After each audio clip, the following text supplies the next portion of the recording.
At another event, this one on April 14, 2000, about 1,200 people attended a testimonial and roasted Sandusky at the Bryce Jordan Center. Joe Paterno made a very brief appearance, saying he had to leave early because of a prior commitment. Paterno said Sandusky was what Penn State is all about. Am I sexually attracted to underage boys? It became clear to Leiter that Sandusky had formulated a consistent game plan, just as he had done as the coach for 32 years on the Penn State football staff. Leiter kept private the stories from others involved in the second mile when he conducted his interviews, making sure not to taint the case by tipping anyone off. He was the first investigator to lead a probe of Sandusky's behavior who was not affiliated with Penn State. He had no allegiance to the university or the former defensive mastermind. By late 2010, Leiter had gathered a remarkable number of accounts with similar modus operandi from young men who claimed Sandusky had forced himself on them sexually. According to these accounts, Sandusky, while projecting a saintly image to the public, was preying on the vulnerabilities of those assigned to his care. Few of them had male role models in their lives, so all of them had been elated when a man of Sandusky's stature had shown interest in them. He was a famous football coach and humanitarian who invited them into a world they had no access to before. They had the chance to meet real football players, associate with legends like Joe Paterno, and be in the mix of big-time college football. The family members of the accusers had been fooled as well. Many were single parents grateful that a man like Jerry Sandusky was helping their child, making them less likely to see the affectionate attention negatively. Leiter's investigation revealed that Sandusky had carefully observed the young men for as long as 2 years before he made his move. According to Leiter, he would seek targets with no adult male figures in their lives. He would lavish them with gifts and words of love and affection like they had never experienced before. He had them believing he genuinely cared for them and that they were special. Eventually, he would encourage them to join him in one-on-one workouts and other activities where they could be alone. In almost every instance, Leiter's investigation indicated, Sandusky would test them to gauge a response. If he could get away with rubbing their leg in his car on the way to an event, he would push the boundaries further. If the young men objected to the touching, Leiter reasoned, they would not get any personal attention from him again, sexual or otherwise. Those who didn't protest against the advances would remain in his good graces, some for as long as 4 years. And they were all afraid to tell anyone about what was going on, even their closest friends. Am I sexually attracted to underage boys? Despite Sandusky's promises 2 years earlier to never shower with children again, detectives would learn of another unreported allegation against Sandusky in the Lash Building shower. Penn State janitorial staff who worked there told them they witnessed what appeared to be the assault of a young child by Sandusky in a shower. It was on a Friday night after Penn State's football team had gone on the road for an away game. Sandusky may have believed the facility would be empty because virtually everyone associated with Penn State football traveled with the team. He apparently didn't realize janitors were still on duty. Shortly after Sandusky got there, a janitor named Jim Calhoun heard a noise in the showers of the Lash Building. He found a naked Sandusky with a boy who appeared to be no more than 13 years old, pinned against the wall. Shocked, Calhoun immediately went to look for his co-worker, Ronald Petrosky. Before he could find him, Petrosky arrived. Under the partition he could see 2 sets of feet, one of an adult, another of a child. He waited for a few minutes for them to finish showering. Then Sandusky, a man he recognized, walked out hand in hand with a young child. Both were carrying gym bags and had wet hair. He said Sandusky acknowledged him with a good evening. A few minutes later, Calhoun finally found Petrosky and told him he had seen Sandusky naked in the shower, holding the boy up against the wall and licking him. Calhoun had fought in the Korean War and had seen people with their guts blown out, arms dismembered. Now he told Petrosky, I just witnessed something in there I'll never forget. He also said he watched Sandusky perform oral sex on the child. Paterno said Sandusky was what Penn State is all about. It's the hard knock life. Be cows, Context of White Supremacy, Gus T Renegade, Justice, in for another program, hopefully to share constructive information. We've been spending a great deal of this month, July 2012, discussing child rape. I know a lot of our listeners have experienced some form of child sexual trauma, or people they care about have, and we hope these programs will be of some benefit to people who are looking for resources, information to help deal with that trauma. We're grateful for the opportunity to get more information on this topic. I know it is certainly not the most pleasant subject matter to discuss, but I think it is extremely important. I think some of the guests that we've heard from thus far this month, Sylvia Coleman, she has her own website, blacksurvivors.org. Lots of outstanding information to help folks out there if you're dealing with sexual trauma and you're trying to get resources, suggestions, looking for therapists. She's got a lot of great information on her website, blacksurvivors.org. This broadcast suggested indirectly when we were doing the program a few weeks back, talking about yesterday's Sham, the so-called Atlanta child murders. At that time, it was back in June, and one of the listeners called in and was comparing and contrasting that incident with the latest article in the New York Times Magazine on the prep school predators. You can check the report out. It is online. You can just go to nytimes.com, prep school predators. You can read it. Just, wow, really impactful piece, and gives a lot of details about incidents like what happened at Penn State with Jerry Sandusky. These are a little bit more common than we would like to acknowledge. And one of the things that I think you keep hearing, the free report that came out today, one of the things that you keep hearing, silence. Being abetted, pedophiles and child molesters being aided by the fact that too many people, adults, seeing this happening, knowing that it happened, having information that this incorrect behavior was going on, and they chose to do nothing, and or they chose to conceal it, saying that we would rather protect our institution, protect our financial investments, and not let this get out and make our reputation look bad and make people question whether or not they want to fund us or send their children to us, making really bad decisions that are not in the best interest of the children. Real pleasure to do today's broadcast. Our two guests get more information on the specific incidents that they are investigating and dealing with, and their thoughts on just child molestation in general. Our one guest, he authored the piece, Prep School Predators, the Horace Mann School's Secret History of Sexual Abuse. It's in the New York Times Magazine. He is a playwright, author, obviously, journalist. He also a brand strategist. I'm curious, I want to ask before we get to the article and what have you, what exactly he does as a brand strategist. And he is an alumnus of Horace Mann Academy, the very school that he did this investigative report on. Real pleasure to have him on the program, joining us live. One of our guests, Amos, Kamil. I'm a little crossed up with my lines here. You all will forgive me as I pick out. Mr. Kamil, do we have your line open? Yep. Hi. Outstanding. Thank you so much for joining us.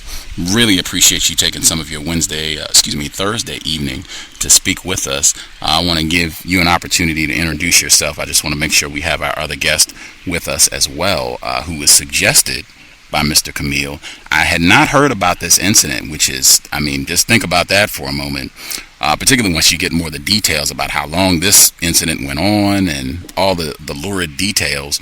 Mr. Kamil, he suggested that we have our other guest on the program. He felt that he would bring a lot of great information, and it would be great to get this story out as well. This is widely reported. You can go online if you want to get more information. You can visit whitetowerhealing.org. I'll put the address in the chat room.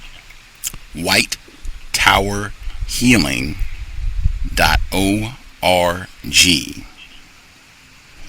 You can get the whole timeline on this incident, the other incident that we're going to be talking about, up-to-date news reports, very informative, and a lot of resources as well, whitetowerhealing.org.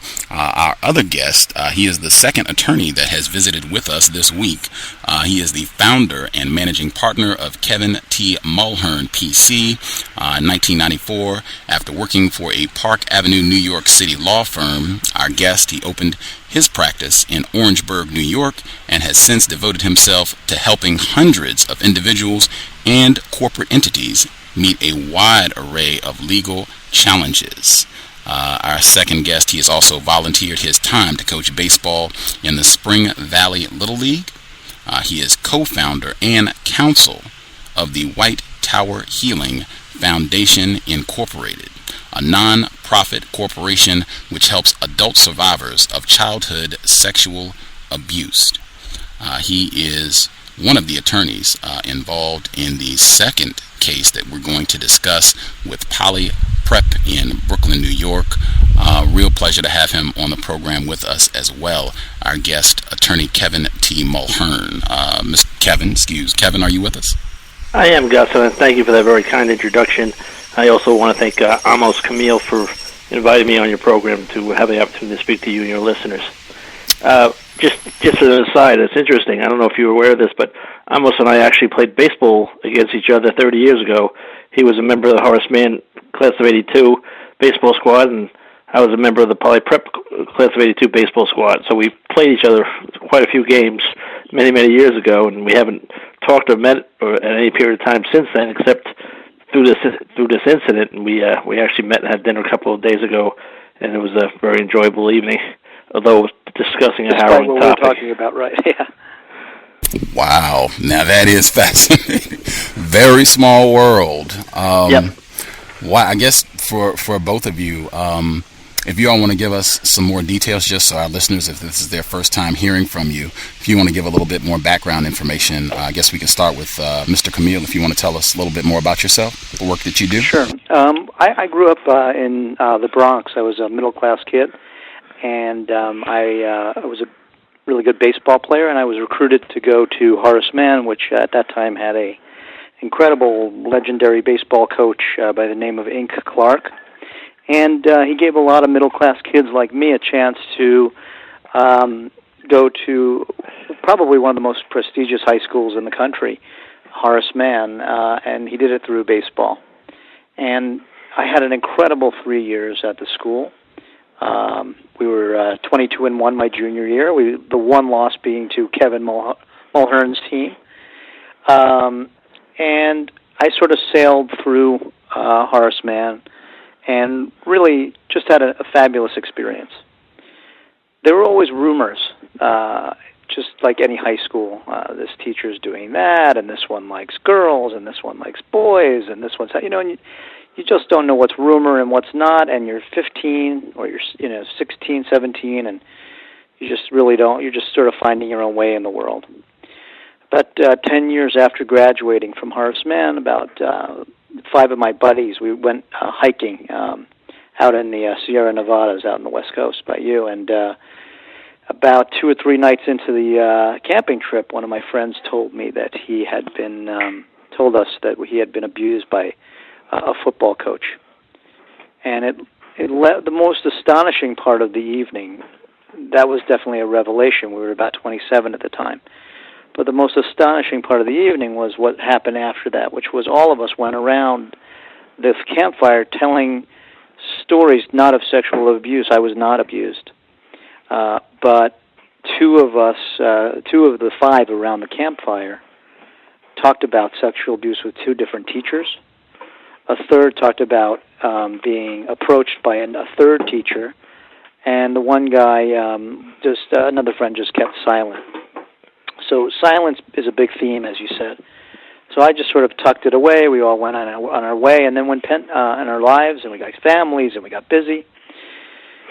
And about really 20 years after that was when Penn State hit, and I was watching it, and it just hit me that I had been, or some of my friends had been through the same exact experience, and I had really not thought about talking about it or writing about it. And all of a sudden, I called my friend who actually had made that revelation, and I asked him how he was doing, and he said he wasn't doing very well, and he wished that somebody would write about it. So I found myself on a train the next day, and I just wrote what I thought I knew, and I looked up, and there was 30 pages there, most of it rumor and innuendo. But I then approached the Times, and I had whittled it down to about 12 pages, and they said, my editor, turned out she had gone to the school as well, and she says, I know about all these people that you're talking about. I've heard similar rumors. Now you have to investigate. And the investigation took me about 6 months, and it was a lot worse than I even imagined. I mean, that's background for the Horace Mann case. Wow. I appreciate the detail. I hope listeners will keep in mind both of our guests, Mr. Mulhearn, Mr. Kamil. They are talking about their alma maters. These are not places that they're not familiar with, where they have some sort of detachment. They spent a lot of their formative years at these respective institutions. So just keep that in mind. Mr. Mulhearn, if you want to give some detail about the work that you're doing. Sure. My story is interesting in that my brothers and I all attended Poly Prep. We were all athletes as well. We played football, basketball, and baseball. And Poly Prep had a legendary football coach. Football was king at Poly Prep, and his name was Phil Foglietta. He was extraordinarily charismatic, dynamic, Pied Piper sort of individual. And we never had any problems with him. He treated us with respect. He liked us, I believe, because we were hardworking kids and pretty tough-nosed athletes. And we went through our years at Poly Prep with mostly positive experiences. Like Amos says, I do all my life, start my law practice, start living, and 5 years ago, I'm reading, maybe 6 or 7 years ago actually, the New York Post. There's a headline blaring that has a picture of Coach Foglietta on the cover. It says that he had molested this young man, David Hiltbrand, who's now one of the plaintiffs in the Zimmerman case, and I was riveted by this story.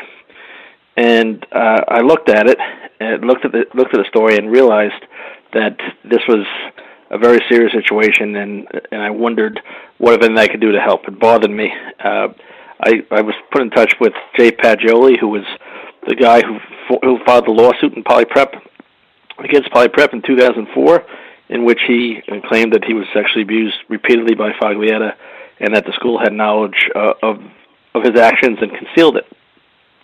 So I contacted Jay and told him I was here to help if I could.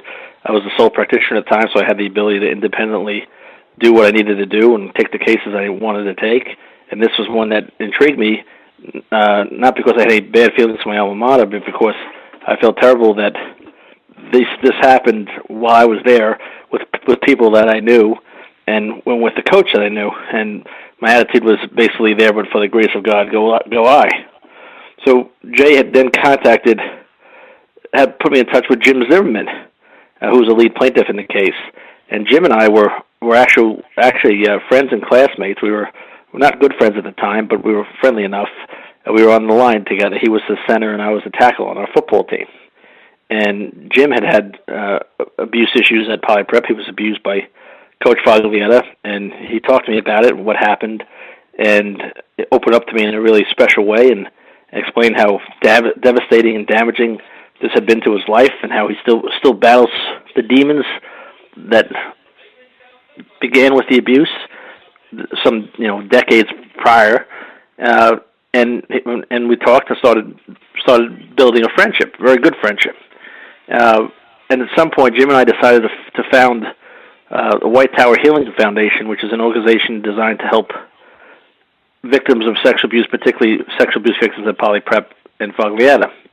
And when we formed the organization, it was basically an outreach organization just designed to get communications. One of the things that happens is that a lot of the people who are victimized think that they were the only ones that this happened to, and that's just so not the case. This happened to dozens of people that we know of at Poly Prep, and we find that there is a real healing power in communicating with each other, sharing the stories, commiserating, and understanding that this was not something that any of these guys brought upon themselves.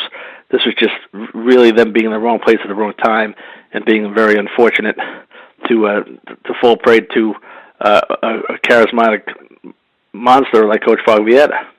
And so we started the foundation. When we did that, we found out from a guy by the name of Bill Jackson, who attended Poly Prep way back in 1966, that the very first year that he was there, at 1966, he had been molested by Coach Foglietta. He went in with his parents to the school, to the headmaster and the athletic director, complained about being abused, and demanding an investigation. And Poly Prep said, okay, we'll do an investigation. Several weeks later, they came back. They told his parents, look, we've investigated. There's no truth to the allegations that have been made. Your son is lying. If he persists in making these false statements about Coach Foglietta, we're going to expel him. So this is 66. Foglietta was there from 1966 to 1991. And subsequent to that, there were additional complaints to various administrators of Coach Foglietta's propensity to sexually abuse boys. And at every time and every turn, nothing happened. So when we found out from Bill Jackson that he had complained in 1966, we felt that there was a basis to file a lawsuit. So we filed a lawsuit in October of 2009 in federal court, and here we are almost 3 years later still battling the lawsuit. Wow. There's now 12 plaintiffs involved in the case. You know, I want to address something that was just said, and you also brought up in your opening, which is this this notion that we're talking about our alma maters, and we're talking about people that we liked and in some cases we loved, coaches, and I think it relates to the silence piece of it. These are not, you don't go into these relationships hating these people, and actually they exploit that. And the sort of contrary to the popular belief that it's like sort of the guy in the greasy raincoat that's doing this stuff, it is the popular priest or the popular coach or the popular whatever, and that's part of the appeal. And the second piece is that what helps to seal in the silence, 30 years in my case, although I'm not a victim, I certainly knew and heard about it for 30 years. Is that sense of guilt and shame, and I've talked to many survivors, and they say they don't want to hurt the person that did this to them because they love them. Maybe it's a father figure, maybe like Sandusky, maybe, and they don't want to hurt their families. They know the kids, and so that sense of shame and weirdly misplaced loyalty plays into the hands of these predators, and they know that. So if there's listeners out there that feel that, it's not that's part of the game. They want you to feel that, and that's part of the what I've called the sealing in of the silence. That's very very orchestrated. And there's a psychological manifestation almost that it's called Stockholm Syndrome of sexual abuse, where oftentimes, believe it or not, the people who are abused actually go back and work in close proximity with the abuser. Right. It's a fairly fascinating dynamic. You would think once you're abused as a kid, you're going to run as far away as you possibly can from the abuser. But that's not what happens. In many instances, the abused kids go back and work with the abuser, and psychologically what they're doing is they're trying to change the dynamic that was so awful that they have a tough time processing. So they try to change the dynamic and deny it by putting themselves in positive situations with the abuser, so that the abuse incident, the negative incident, just fades from their memory and their conscience. It's a fascinating thing that happens, but it does, and it's documented in the scientific journals. Wow, as you said, fascinating. And the reason I began with the sound clip talking about what took place at Penn State, I could have picked some of the clips where they were talking about what happened at Horace Mann or Poly Prep even. The timing, frequently we have been very fortunate with some of our broadcasts where they have coincided with other things that were happening that were related to what we were talking about. And it just so happened today the free report was released at Penn State, and we had Robert Dvorak on the program just I think 4 days ago. His book Game Over about what happened at Penn State, and he said confidently that he is quite convinced that many folks at Penn State were aware, and they consciously, willfully concealed the criminal activity of Jerry Sandusky because they didn't want anything to happen to Penn State. They didn't want to get in trouble and marred in all this. He said that on the program this past weekend. In fact, the clips that you heard at the beginning, they were from the audiobook of Mr. Dvorak's publication. The Free Report, I would say, vindicates pretty much everything that he published, everything that he said. I wanted to get Mr. Mulhearn, your thoughts on this. Just for folks who don't know, you can download the Free Report. It is available online. You can even get the news conference that they had earlier today. That is available as well. The quick snippet, this is what CNN SI had to say.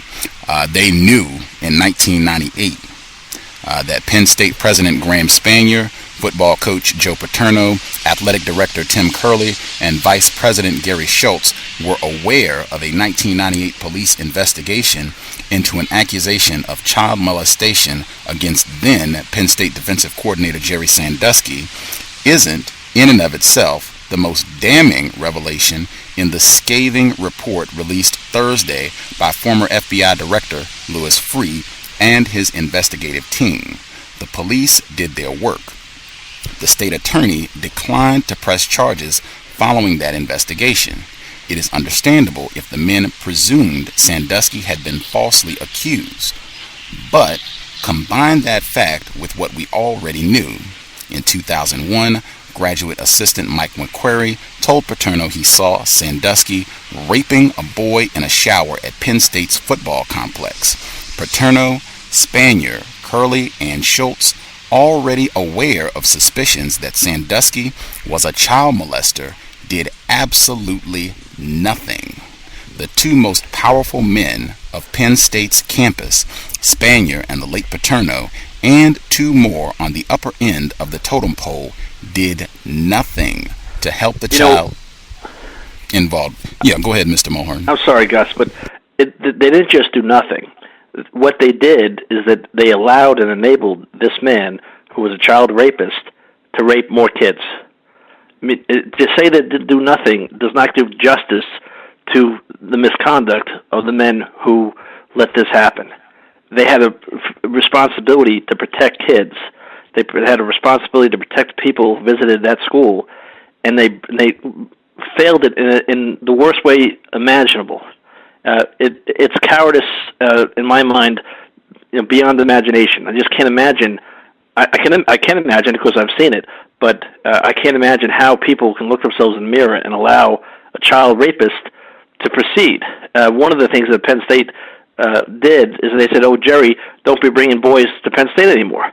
So in my mind, that's the equivalent of saying, go ahead and do what you want with whom you want, wherever you want, just don't bring it onto our campus. Go rape at will wherever, but don't bring it into the Penn State milieu. And I just find that really repugnant and offensive.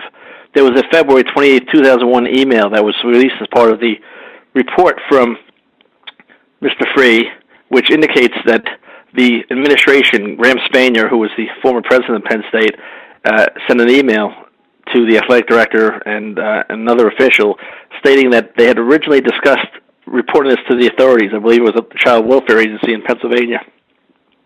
And that was the game plan, the plan of action they had originally anticipated. And according to the email, after talking to Joe, meaning Joe Paterno, they decided against that course of action and instead thought it would be better to discuss the matter with Jerry Sandusky himself, to tell him that they found it troubling, to see if they could get that help. And they said that they feel that this is the more humane response to this problem. And I see that as not just not humane, but about as inhuman and as uncaring and callous and cold and any other pejorative adjective you'd like to add, that basically allowed additional kids, and we don't know how many because this guy was allowed to roam free and unfettered for another 10 years, but it allowed additional kids to be raped by a man who was a child rapist. It almost wants to make you cry. I want to point out also that it's a familiar pattern. I think something happens, and no matter what the institution is, the first So you talk. All right. So we talked a little bit before how the predator picks his victims very slowly, and then he's going to. It was in the opening, basically going to figure out who is not going to talk. And then the kid's not really going to tell his friends once it happens. It's not something a 14-year-old talks about. It's not something a 44-year-old usually talks about. Then there's the parents. Kids are going through puberty or whatever. It's another thing. It's another way of not talking, another circle, if you will. Then there's the teachers and the administrators, and in the case of private schools like Horace Mann and Poly Prep, you have the board. And the board's sole job is to keep money flowing into the institution. They're responsive. That's what they're hired to do. They're mostly volunteers, and they form some sort of a weird alliance with the institution rather than the children that it's meant to nurture, educate, and protect. And so it turns normally very good people that would know that any of these things are wrong. Certainly if it happened to their own children, or if it just happened objectively, they would say, this is wrong. But in their role as board members, they all of a sudden become institution, they circle the wagons for the institution. And the feeling is if the name and the brand of the institution goes down, it's going to be harder to raise money, you're going to have to close the school. So that you see these decisions being made time and time again. Another obstacle to breaking the silence then becomes the law. And Kevin can talk a lot more intelligently about it than I can.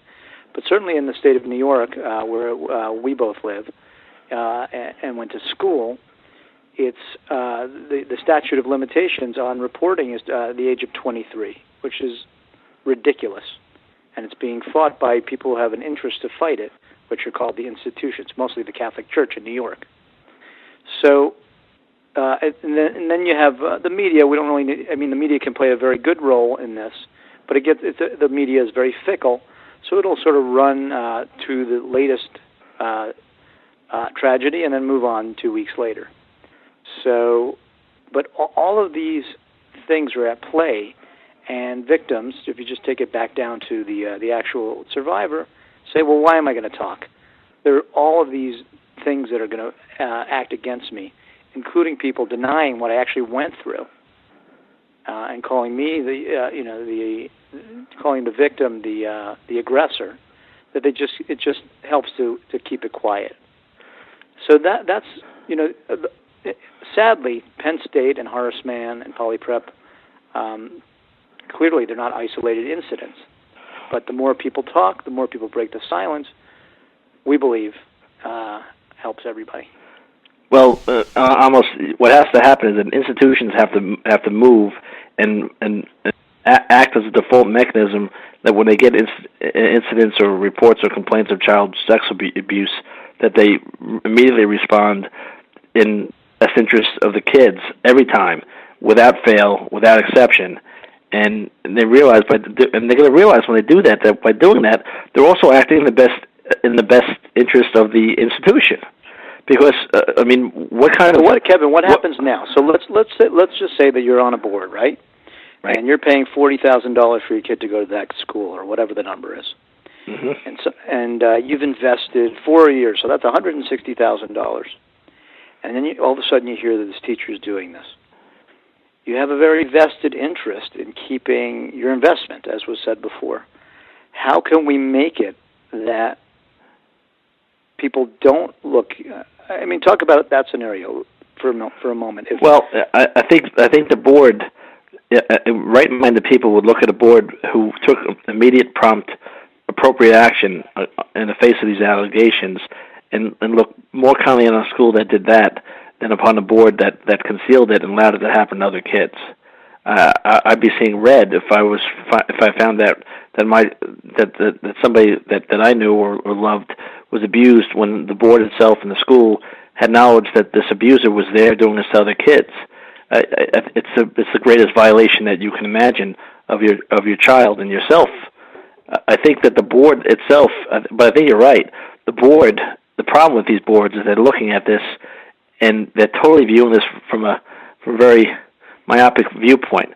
What do we need to do to protect the school now, to protect the reputation of the school now, to protect the financial coffers of the school now? It's a very short-sighted approach that these schools are taking. And I think the problem with it, too, is that the law, particularly in New York, really fosters this kind of approach. it's very difficult to get around the statute of limitations in New York. So some of these schools or churches or institutions that have engaged in this kind of fraudulent concealing action have actually gotten away with it and have profited, at least from a financial standpoint, by doing so. And that's just the most absurd and asinine thing that you can imagine. The schools who have a duty to report this to their kids, to their parents, and to their alumni, don't do it and get away with it because time passes, the kids turn 24, and they no longer have an actionable claim against the school, so the school can't be held financially accountable. It really just speaks to the gaping need to have a modification of the statute of limitations law in New York State and elsewhere to really reflect the realities of the difficulty in bringing sexual abuse claims at that early age. There's an excellent book by Hofstra law professor Marcy Hamilton called Justice Denied, in which she talks about the emotional impact of sex abuse on kids and how it's just almost impossible for 18-year-old, 16-year-old, 19-year-old, even 21, 22, 23-year-old to actually bring this to the attention of authorities and confront it. Then most cases, 99% of the time, people aren't going to be able to confront and acknowledge the horrors of what happened to them until their mid-30s or 40s. So the law really is at odds with the reality of how this issue impacts people in real life. I thoroughly appreciate. I was thinking when you interrupted when I was reading, I was like, that was the best interruption I've ever had on the cows because it is not accurate to say that these people did nothing. They did do something, and they aided child molesters continuing to mistreat children.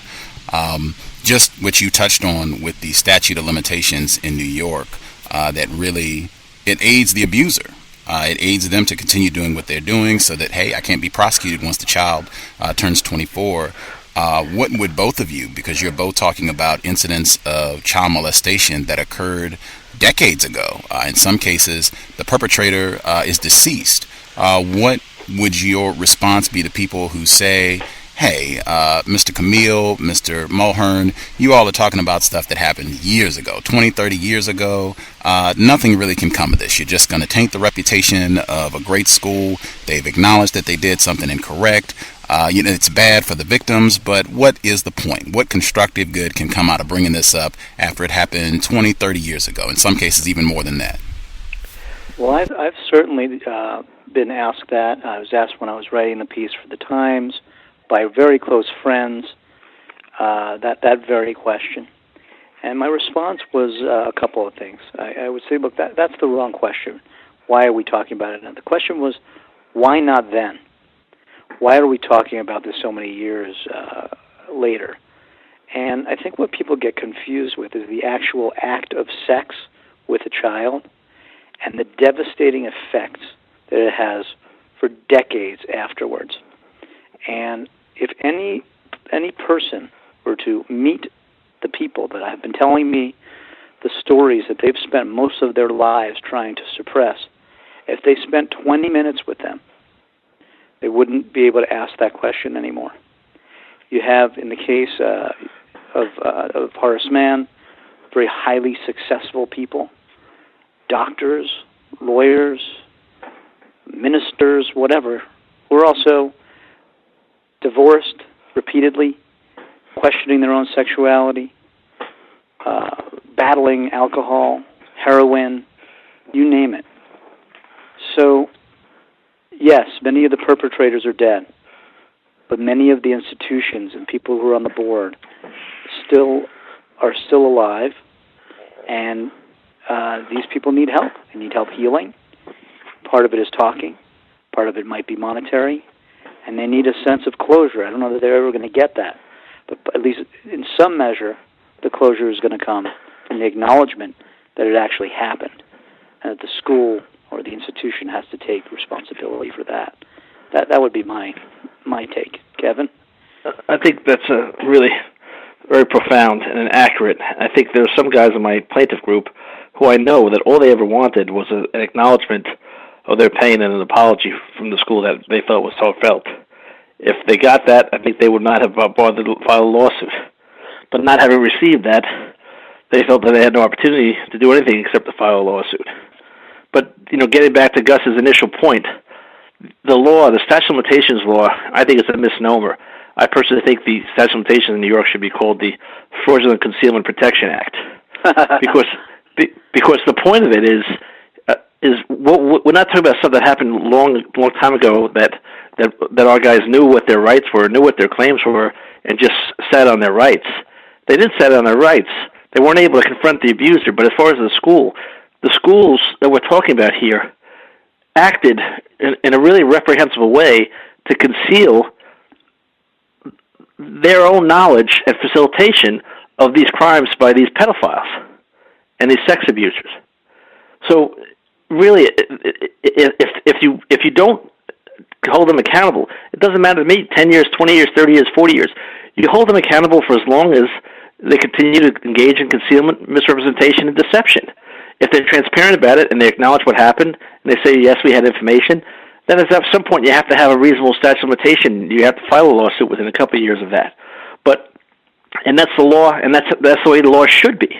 But to give schools the benefit of the doubt on timeliness claims, because they've engaged in a really dastardly cover-up and concealment and did everything, polyprep, I'll give you an example. Mr. Faglietta died in 1998. Polyprep had fired him in 1991 for sexual abuse allegations, which they acknowledged in this case. And in 1991, when he retired, they gave him a send-off party at the Downtown Athletic Club in New York City, which was a gala event. About 400 or 500 people attended, a blue plate affair. They had a number of people speak glowing words about this coach, who they knew was a pedophile. They had the headmaster of the school give the prayer and make a short speech about this coach, who he knew and fired as a pedophile.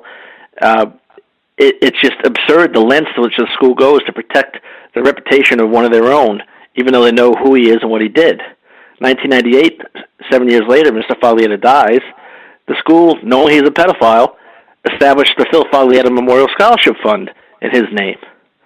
And now, years later, they come back to us and say, hey, you sat on your rights. I say, that's hogwash. We didn't sit on our rights.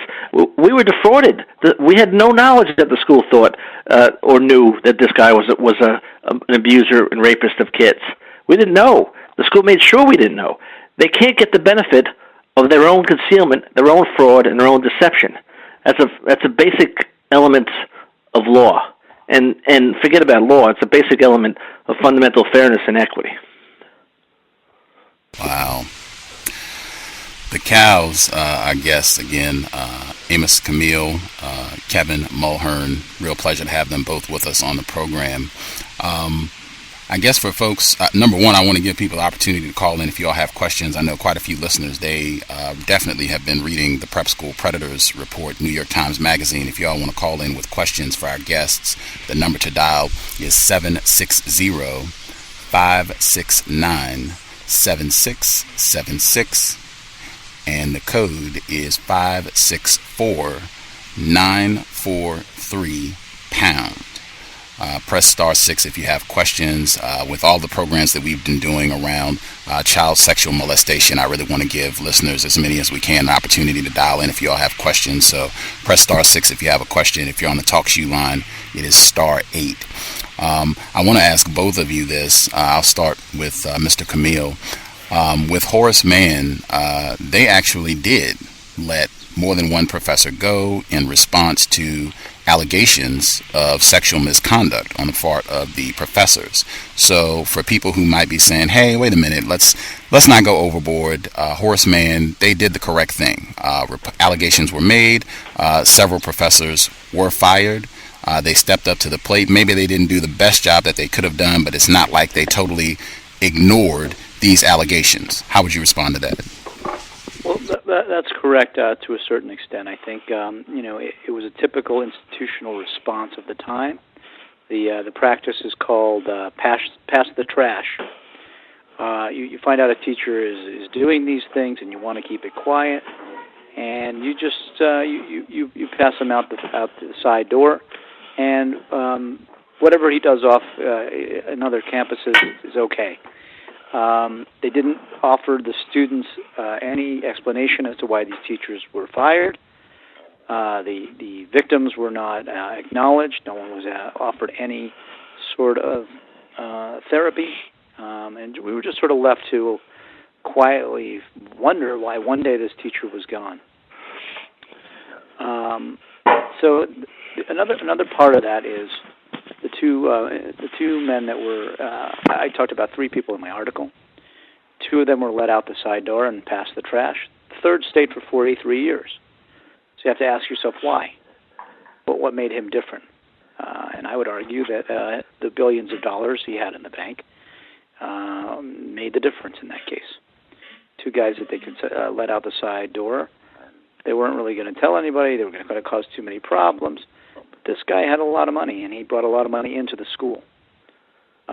So that's another case of sort of saying why did these 2 guys get shown the door, and he doesn't. Since the article came out about a month ago, there have been 2 Facebook private pages for Horace Mann graduates to process what has gone on. One of them has 3,000 people on it. There's only 150 people per class in Horace Mann. It represents almost 20 years of the school, really trying to understand it. And in that forum, 7 more living teachers have been named. 7 more. So we're talking 10 teachers that we know so far who have been named on this site. It hasn't reached the media yet. It will, once it's been corroborated and been reported on. But it's not just the people that are the school did the right thing in getting rid of them. It fostered an environment where people thought it was okay.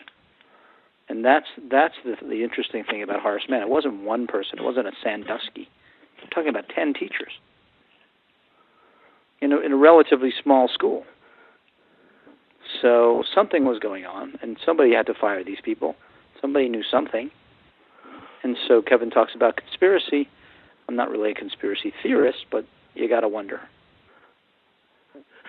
Well, I am a conspiracy theorist, but sometimes when people are following you, you're not necessarily paranoid. Exactly. Well, actually, before I in 1993, a kid wrote a letter to the school talking about one of his abusers, Mr. Samari. The letter was kept on file. I during my reporting, I got a copy of it. Hadn't been seen for 20 years. So we have on record, 1993, that the kid who was then in 12th grade complained to the school about this. I have the letter in my possession. So to say that they did it in every case is not true. The kid ultimately committed suicide. The first time his family saw the letter was after I started to report on the case. Benjamin Balter, just recognizing the victims, just to again emphasize this is why we really should speak up about this sort of thing. As you both have stated, this has devastating impact on the victims' lives for years and years. This is not something where you just have a tough couple of months and then you rebound. This is something that you deal with for the rest of your life. Benjamin Balter, the victim that he was just speaking on. Mr. Mulhearn, did you want to comment? Yeah, just first thing with Benjamin Balter, I just want to say, just the thing, the boy was 16 years old, and I read that letter, and what courage for somebody to confront a man of that notoriety and that popularity at the school, and the courage he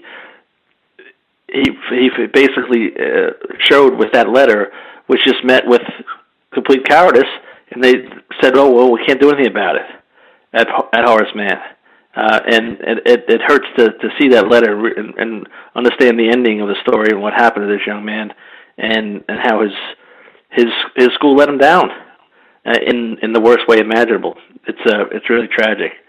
I'll say this too.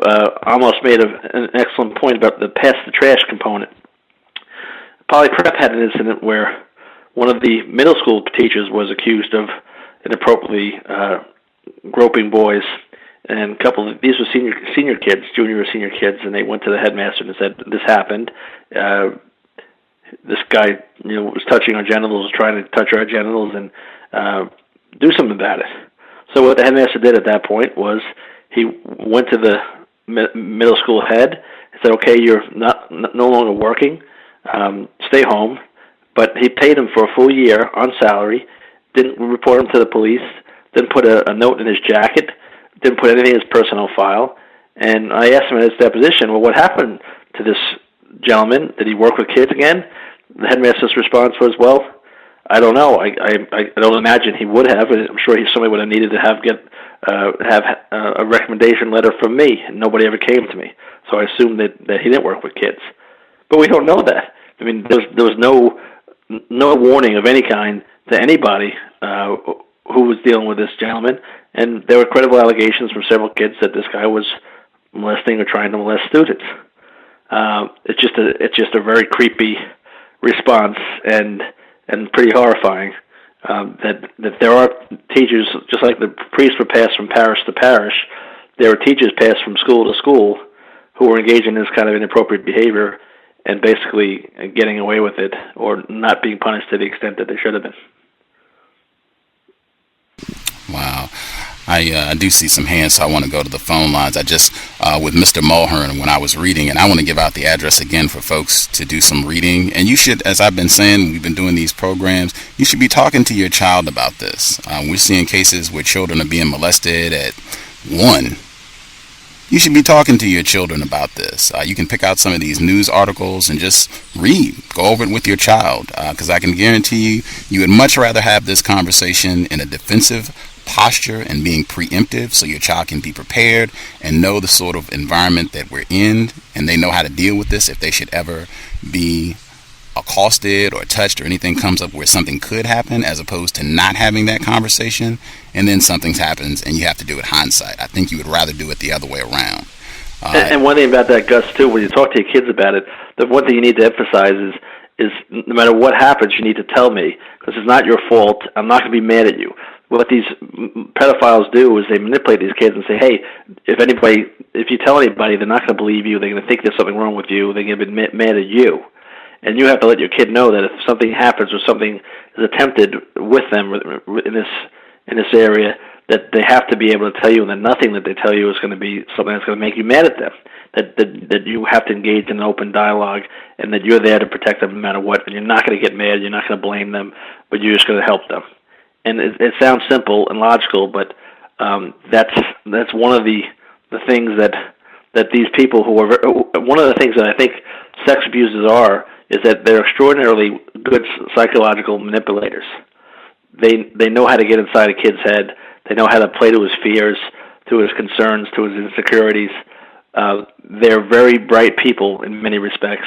Know what limits to push, which kids they can push with, and which kids they can't push with, and what levels of abuse they can get away with certain kids. They have this all calibrated. Phil Foglietta was there for 25 years, molesting dozens of kids, and he never spent a day in jail. Wow. And getting help. I wrote down your term. It's not the statute of limitations. The Concealment. Fraudulent Concealment and Protection Act. Thank you, sir. Yep. When I was reading from your website, whitetowerhealing.org, when I was reading what happened at Poly Prep in Brooklyn, it sounds a lot worse. In fact, when I was reading, it sounds like some of the officials at Poly Prep, they should be looking at some jail time. When I was reading your material and your strategy, you all are seeking to depose some of the attorneys that worked with Poly Prep, and saying that you think that they conspired in some of the dialogues with their attorneys to conceal and to basically not be truthful when they were in court giving testimony on what happened. Can you give some more of the details on why you think the evidence strongly suggests that officials at Poly Prep, they have been fraudulent? Well, I can get into it. It's a little detailed, and I don't want to get into gross detail about it because these motions are still pending before the court, and I don't want to prejudice the court and myself with respect to this. But in general, I can tell you this. we just received a decision from the magistrate judge on June 5th, which supported our view that PolyPrep conducted an investigation in 2002, which was a sham investigation. They basically hired an investigative attorney to conduct a bunch of interviews, and it was our contention, and the judge supported this, that these were not real interviews, these were not real investigations, that the school was merely looking to mollify alumni and to dissuade people who were abused from coming forward with legal actions. And we believe that they did this investigation in order to tell alumni, hey, we care, we're concerned, and we're doing something about it. And we think that was just not true. We think that the 2002 investigation was a sham, and that they had no intention of getting to the bottom of it. The judge in the decision a couple weeks ago says that the school did not give the investigative attorney sufficient information for him to get to the truth of the matter. So a fairly compelling statement, and I think an accurate statement, as to what the purpose of that investigation was. We also think that PolyPrep stated, we deposed 11 individuals in this case, and almost to a man, they said that nobody knew about anything until David Hiltbrand, one of my plaintiffs, came forward in February 1991 and wrote a letter to the headmaster at the time stating that he had been abused and asking the school to take action with respect to Mr. Foglietta.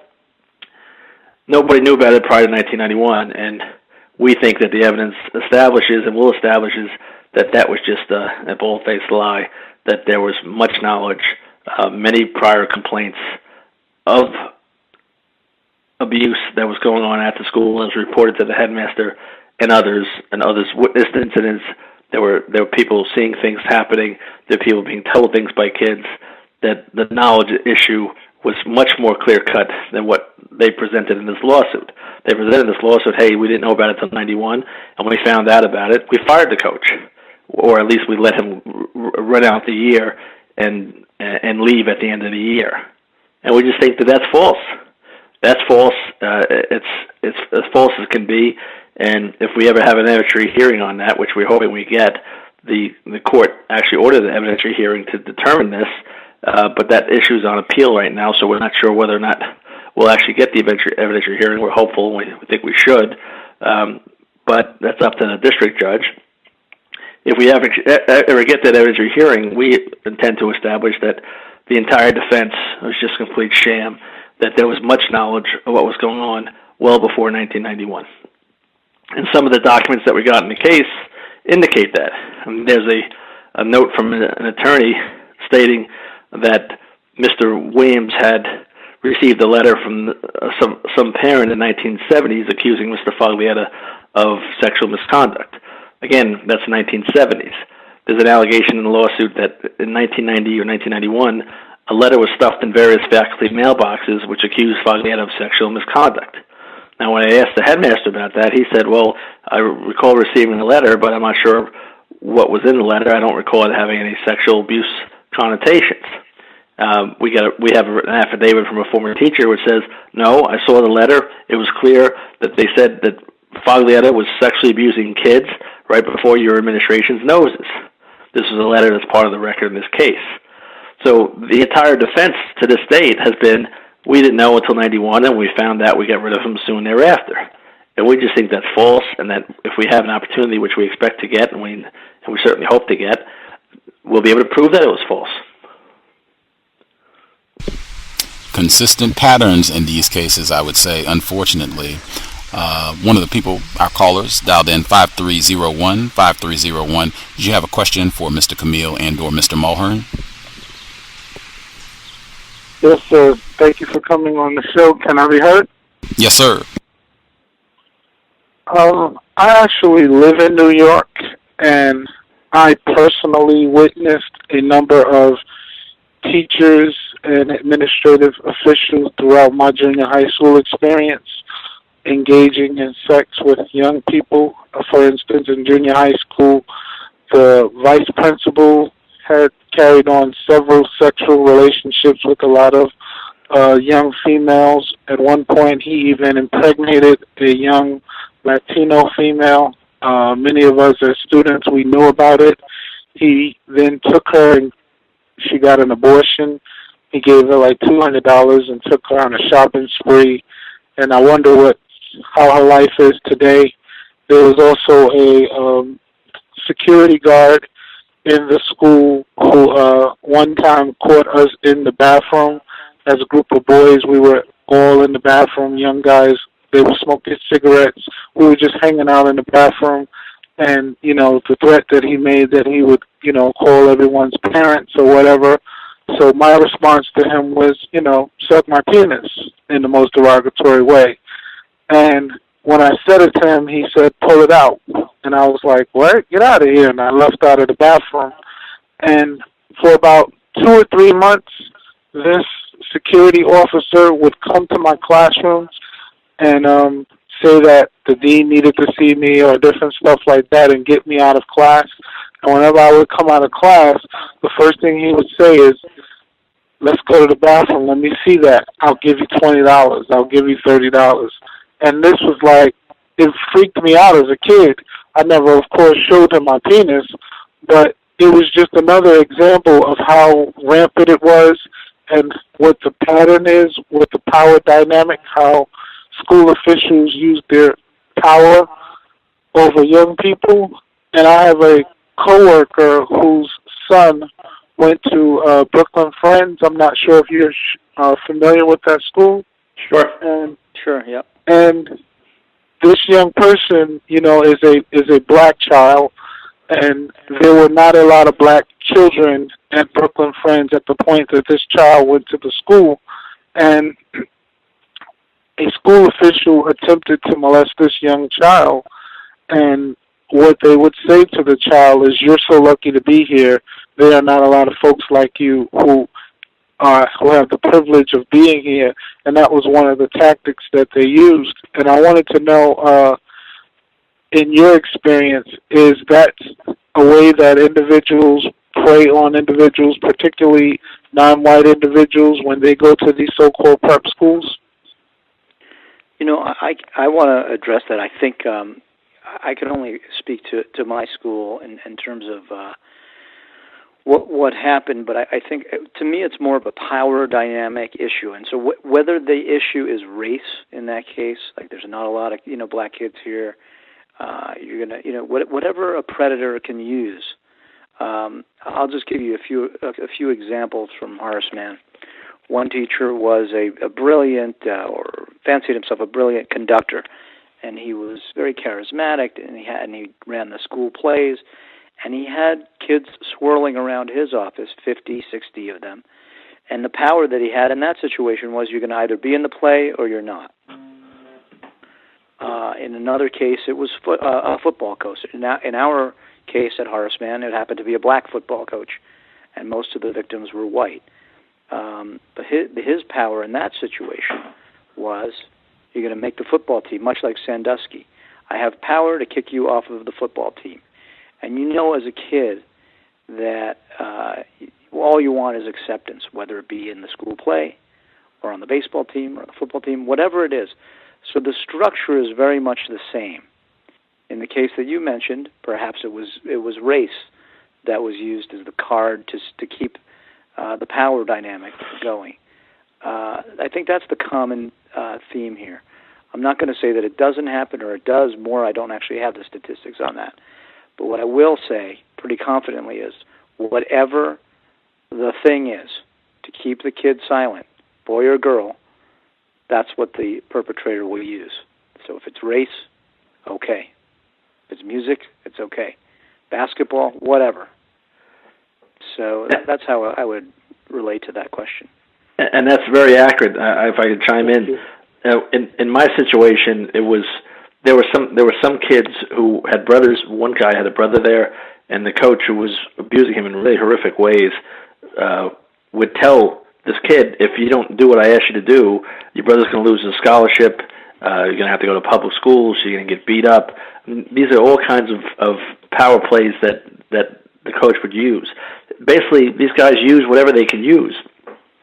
If it's Poly Prep itself, I want to say something too about Poly Prep. Poly Prep in many ways was a great school. This is what makes this case so sad to me. And I know Horace Mann was a great school too, and had a great baseball team too. But these are great schools with really a lot of exceptional people working in them, and somehow, some way, this really evil germ just kind of spreads and does unimaginable damage. I wish that I could put my finger on this, because as I was doing this case, it was a bizarre scenario, deposing people who were my former coaches and teachers in some instances, who I really liked and respected, and yet at the end of the day, when I look at the transcript, I have to say they just lied through their teeth on really the material issues of the case, and I don't say that because they're necessarily evil people or bad people. I don't think that at all. I think most of the people were really good people who devoted their lives to the betterment of kids.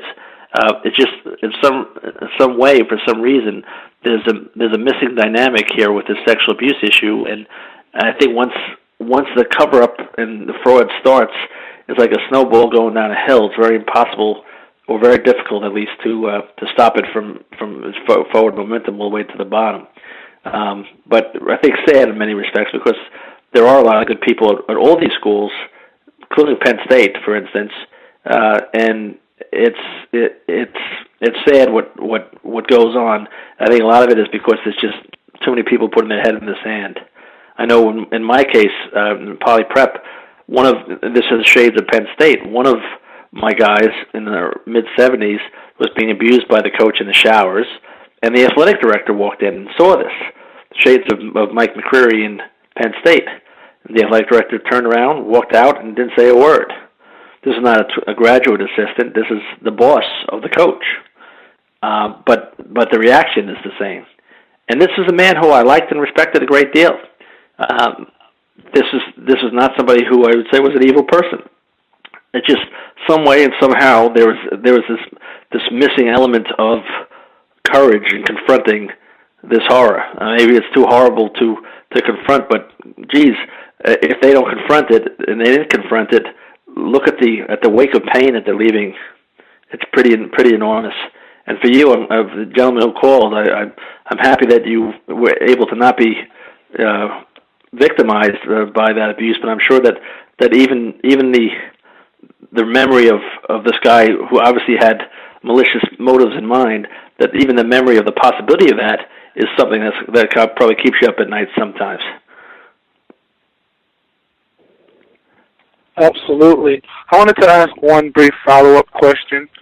When you look at schools like Penn State or schools like Brooklyn Friends, which are considered sort of prestigious schools and institutions, do you think that the fact that many of the alumni of those schools go on to become captains of industry and so forth, that this is a reason why they would rather suppress this situation than allow it to come out? For instance, there are many captains of industry today who graduated from Penn State.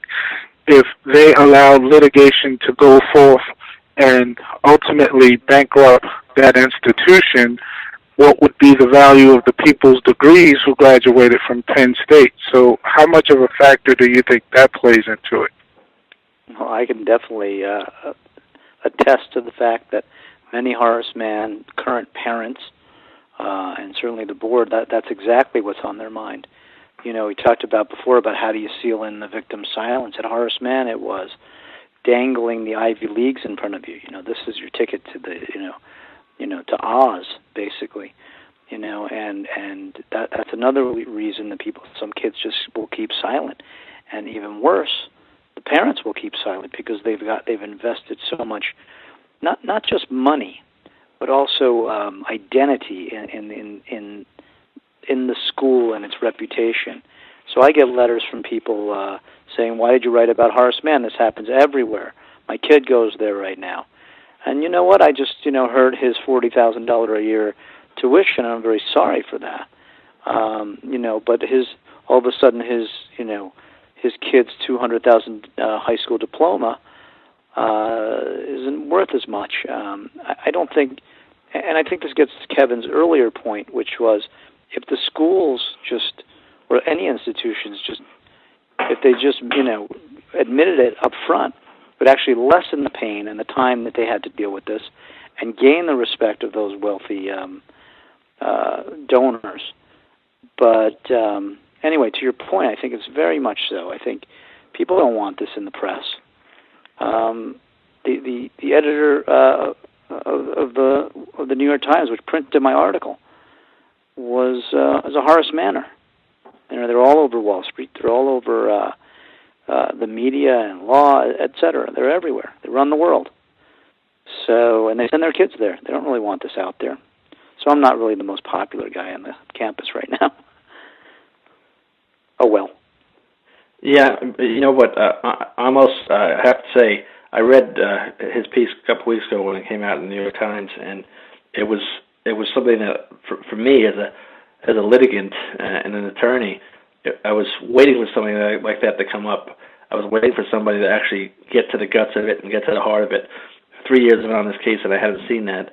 And then, wouldn't you know it, a couple weeks ago, there's the Horace Mann story, and Amos wrote it in such a way that he got it. He got the whole dynamic of this horrible, very complex issue was captured really beautifully, and he deserves a lot of credit for that.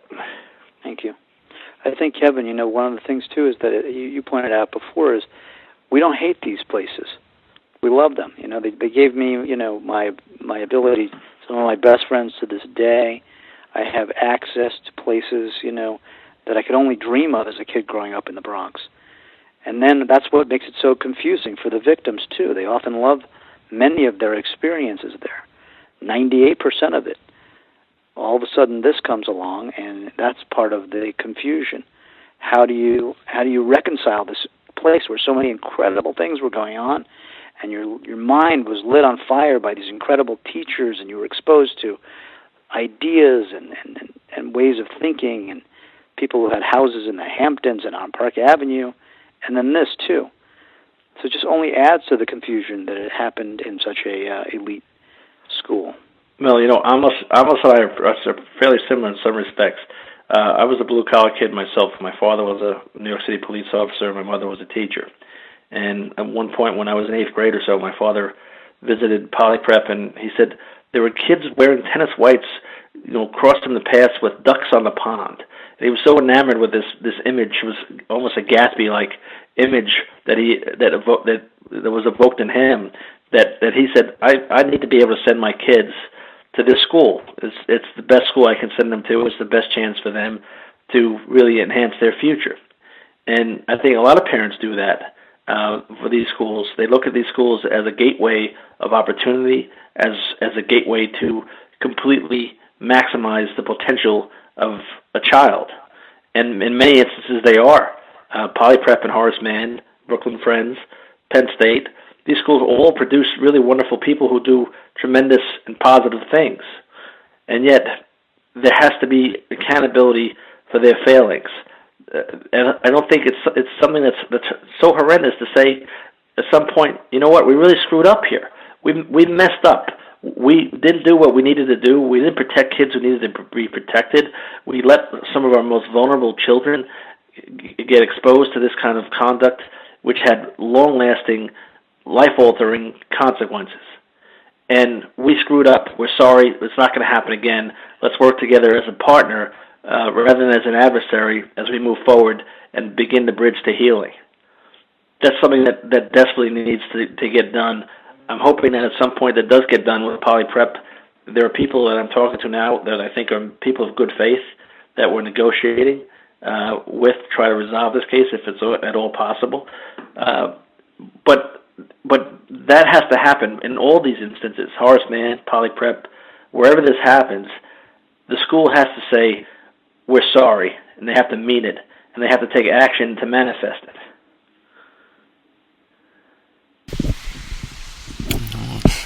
Thank you, 5301. Appreciate those questions. Other caller, Bruce Fine. Obviously good to hear from Bruce Fine. Your line should be open. Did you have a question for our guests? Hi. Good evening, Gus, and good evening to your guests.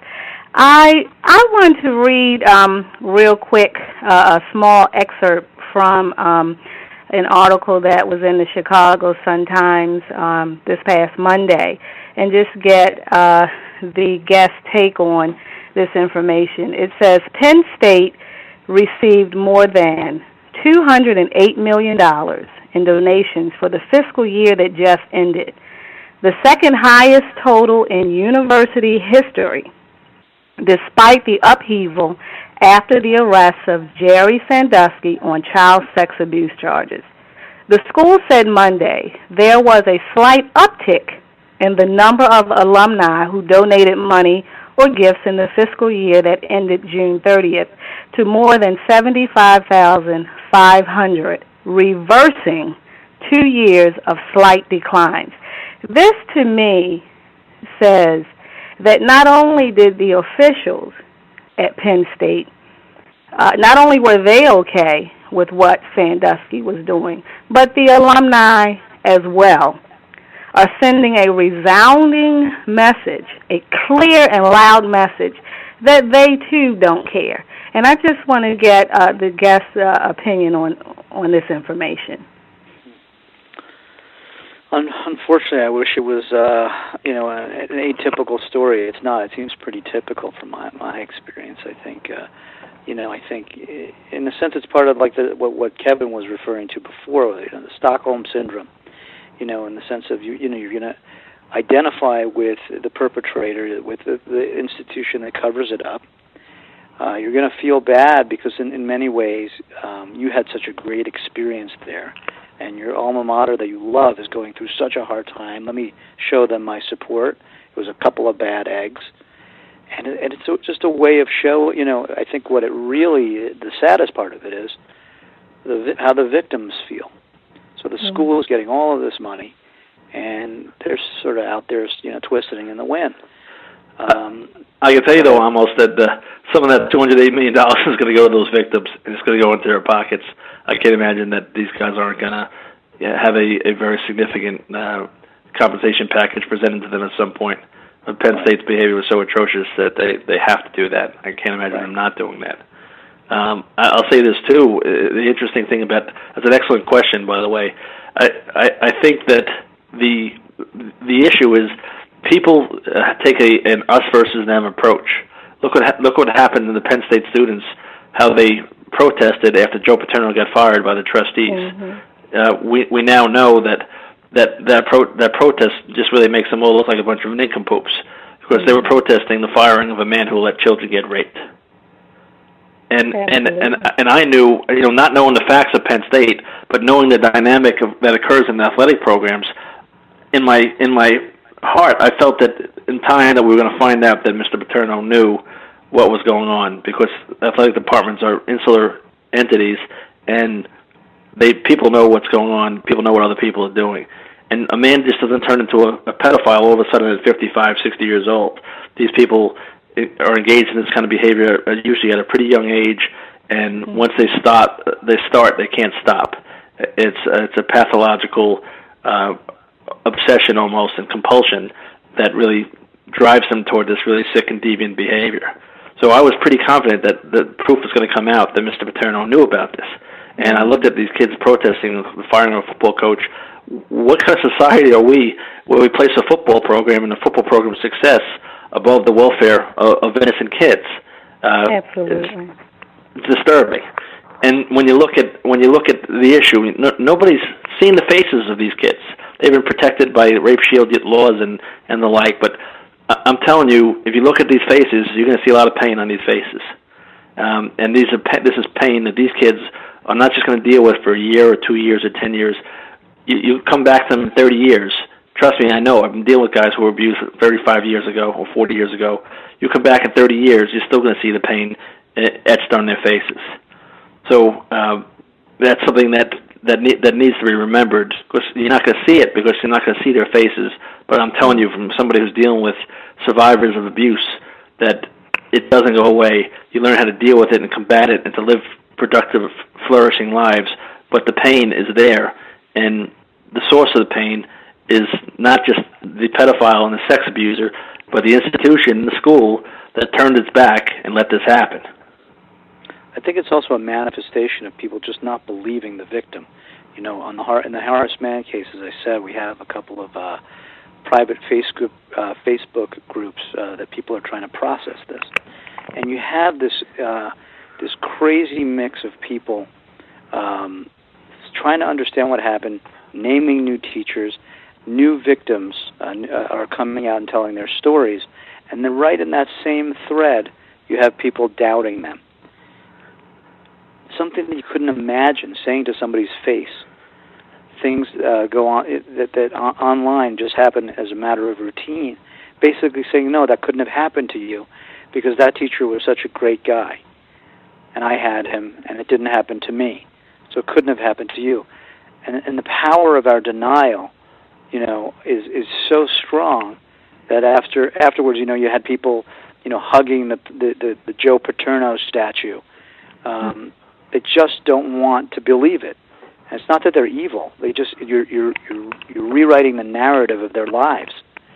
I went to this great school, Penn State. I had 4 great years. I met my wife, whatever. And now you're telling me that, Papa Joe he knew? No, I can't accept that. So I'll send in a check for $100.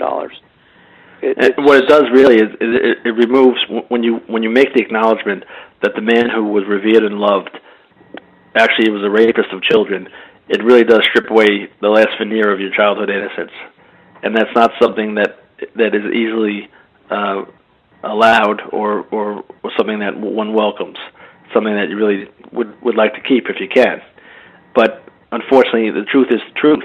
You have to look at it, what really happened, how did it happen, how do we help people to whom it happened, and how do we help people in the future, and how do we help kids in the future from not letting this happen to them by putting more of a light on this issue, by putting this issue front and center for debate like we're doing tonight. These are all very vital issues, and when we started the White Tower Healing Foundation, we said if we could save one child from being raped and molested, we would have done our job.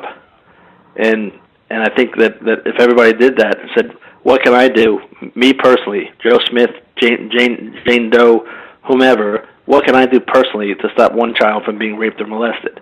If everybody did that, we'd have a heck of a lot less kids being abused and hurt. That's right. I also wanted to say something about the process of sort of dealing with grief, which is what we're all dealing with when we find out about these things. I think, it's the sort of norm. The first reaction is denial. No way, that couldn't have happened. Joe didn't know, right? And then it's anger, and the anger has to be focused on something. And often it's either focused at the victim, or the whistleblower, or the school for firing him. And then slowly, for those people who actually want to get to some healing, they have some sort of form of acceptance. But I've noticed it. I got mostly overwhelmingly positive response from my piece, mostly from victims and for those of the people, who knew on some level that this was happening. But I also do get the occasional just anger. Why did you do this? What are you trying to do? What's your agenda? And I almost don't blame those people. They're just going through. They're trying to make sense of it, and usually they'll come around. I just can't take it personally. But I think that's what we're seeing in the case of sending money, and it's just a massive denial technique. Anyway, but as Kevin said, I think the main thing is to talk about it, to understand that it's a nuclear issue. People are going to be all over the place with it, and let them just sort of play it out and how it is. But ultimately, they say it's we have an epidemic in our country. Say 1 out of every 5 kids, 1 out of every 4 girls, 1 out of every 7 boys are going to be abused by the time they hit 18. Not all in school, but by parents or neighbors or whatever. Even if those statistics are high, if it's 1 out of 100, it's too many. If it's 1 out of 1,000, it's too many. And so by talking about it, by making this an okay thing to talk about, I think we can help lessen the pain for those of us for those people who are suffering in silence. And I just want to make this last point, and then I'll let someone else go. As a victim, I'm kind of sickened by this latest thing of feeling sympathy for these child rapists. And I'm just on the side of the fence where I have no sympathy for them. I don't want to see it from their perspective. And that's a person who have dealt with this in my life, and I think it's just pretty disgusting that now at the same time that this is really coming out, that this is an epidemic that's being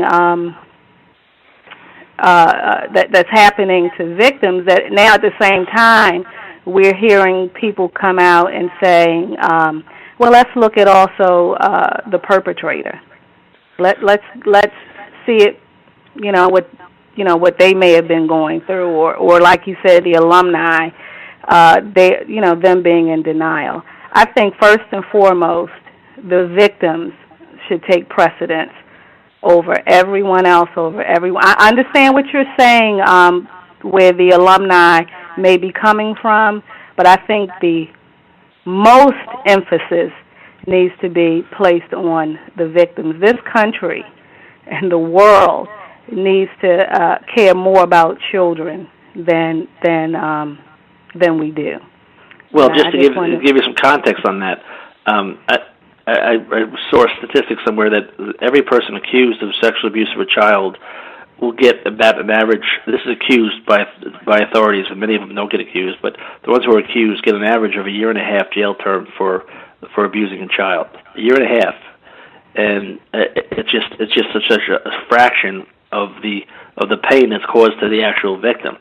So I agree that there is a disproportionate emphasis maybe on the perpetrators. I do think, though, that while you should sympathize with them, you do need to try to understand what motivates them, so that you can protect other kids from having it happen to them. I think understanding is different from sympathy or empathy. I think anybody who hurts a child really has lost his right to freedom. I think anybody who hurts a child should spend the rest of his life in jail if he abuses a child, touches a child, in that respect. But understand that we need to know what makes these people act this way, what makes these people get away with this, what makes other people enable this behavior. And really, without understanding, it's going to continue to persist. So understanding is different from sympathy. But I do understand your point, and I feel for you for having to undergo this as an individual yourself. And I appreciate your candor in talking to us tonight, and I hope you're doing okay. Okay, thank you, and thank you for coming on and discussing this as well. And I'll hang up now and continue to listen.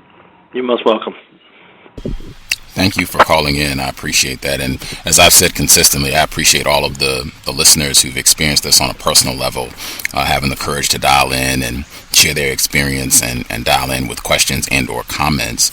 I guess with the donations, I saw that as well. And I thought that when I saw it, Penn State having the second highest amount of donations in the school's history, it reminded me of the quote from Robert Dvorak's book, Game Over, where Joe Paterno, he was at a roast for celebrating Jerry Sandusky's legacy at Penn State. This was about 10 years ago, and he made that sentence. I feel like it should just be on repeat. Anytime someone talks about Penn State or Joe Paterno, anything involved with that, where he says, Jerry Sandusky was what Penn State is all about.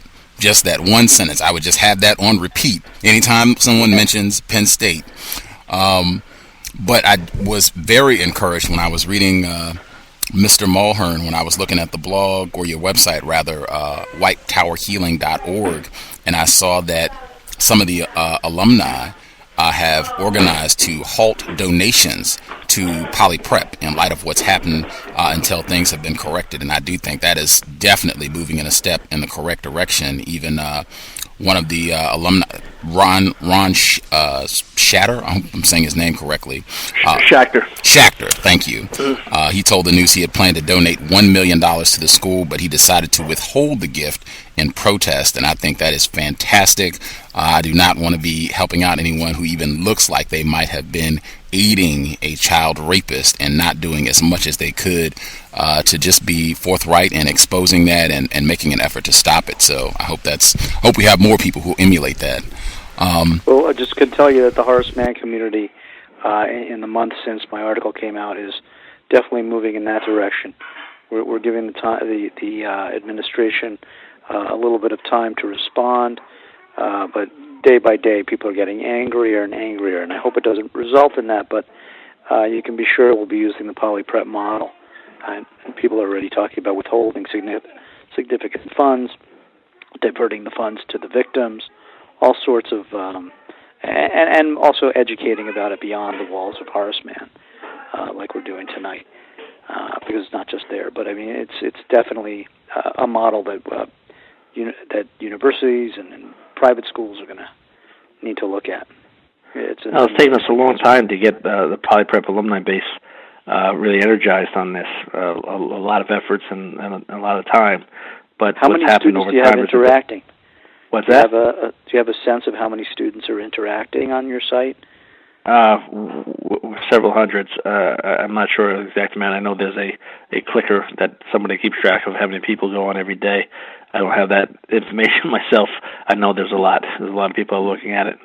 And we're getting a lot of feedback and a lot of comments from alumni who are following very closely the litigation and some of the dynamics that are going on right now with the school and the plaintiff group. So it's been encouraging, and I think it's something that's really helpful. Has the Horace Mann case sort of given you guys, because my sense is, Penn State enabled me to talk, and that's how we met, and, I think your case also helped me to talk, and my hope is that other people will see my article and talk, and then it becomes a sort of a domino effect. Have you found that Horace Mann piece has affected the poly-prep community at all? Yeah, to some extent, because people are seeing the issue. It's front and center more. They're seeing your Horace Mann story shows that it's not just happening in poly-prep. But what we worry about, frankly, is we're kind of confused as to why the major media has not been more aggressive in playing up the poly-prep case and giving it exposure. Because the parallels to poly-prep and Penn State are pretty striking in many respects. The behavior of poly-prep is pretty horrendous. The conduct of the school is really the template for bad conduct in sexual abuse cases, and poly-prep is a notable school. These are 12 guys, not just one. It's 12 guys over a 45-year period. It's an interesting and notable story, one would think. But for us, we have a gentleman by the name of Michael O'Keefe, who's a Daily News sports reporter, an investigative team reporter who's been following the story and writing a number of articles about our case and the trials and travails of a litigation process. He's been following the story very closely and writing some really good pieces on it. But short of that, we really haven't had a lot of media exposure, and I don't know why. Oh, that is distressing. Why I can only repeat Robert Dvorak when he was on the program this past weekend talking about what happened at Penn State, and just saying that when you see this sort of thing and the conduct in these cases and then not paying attention to it, it seems to suggest that we really don't place that high a value on children, and that sexual abuse of children just isn't that great a priority. As you said, a year and a half sentence for someone who gets convicted of that sort of crime. It would just suggest that just is not that big a deal for many people in this area of the world. I wanted to ask, and this would go to the same point. I was surprised in looking at what happened with Penn State, what happened at Horace Mann, what happened at Poly Prep, looking at patterns that I'm just seeing repeat over and over, where these individuals, be it Sandusky, Foglietta, some of these individuals, they end up being worshipped, even once it is known that these folks were doing extremely incorrect things, raping children. And I wanted to get your comments in the piece on Horace Mann, Mr. Kamil. You wrote one of the victims they phoned in to request Johannes Summary. He was one of the accused molesters in this case. He phoned in to implore him not to sponsor any memorial service for Mr. Summary once he passed away. The official at Horace Mann told him none was planned. But shortly thereafter, the school's director of alumni relations sent an email inviting certain alumni to the Johannes Summary Memorial Concert at the Basilica of St. Patrick's Old Cathedral. According to the school, Summry's widow, a retired Horace Mann teacher, and his children, who were all alumni, asked to communicate with their former students and classmates, and they were granted limited access to the database of alumni. EB, the title for the victim, whose email address was not included in that mailing, called to demand an explanation and was told that the school did not endorse the concert. A few days later, EB says he wrote a letter to Archbishop Timothy Dolan explaining the situation and asking him, as the spiritual head of the Archdiocese of New York, to rescind permission that has been given by the organizers of this concert to use this sacred space. The church did not respond, he says, but the location of the concert was changed to the Great Hall in Cooper Union. And I see parallels with the situation at Poly Prep. Same thing. Faglietta, he gets this lavish retirement party at the Downtown Athletic Club. For people who don't know, the Downtown Athletic Club, that's where they have the Heisman Trophy presentation every year. So he gets to go there and have this lavish ball, applause from 500 guests. To me, that just sends, I'll just go back to the sentence with Penn State. Jerry Sandusky was what Penn State is all about at the birthday roast for Jerry Sandusky. Can you all comment on this pattern of behavior? Kevin? Yeah, I could say this. I think in Faglietta's case, he was probably the most charismatic and dynamic man I've ever met. He had a very, very strong following. He was dynamic. He had an explosive temper, which meant that nobody was willing to confront him or challenge him because you didn't want to be on the wrong end of one of his tirades. And he inspired great loyalty from alumni and students because he was an exceptional football coach. Poly Prep had exceptional football teams, many undefeated seasons. We had a 26-game or so undefeated streak when I was there. We had very good success in the football program, and Faglietta was the football program.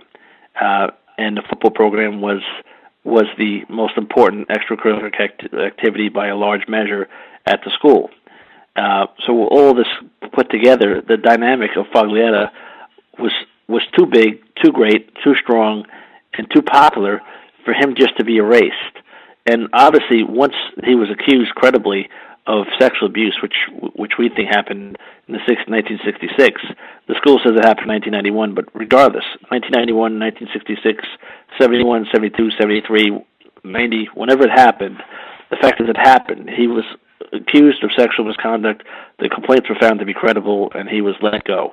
That's what happened. And yet, the school was so ingrained and so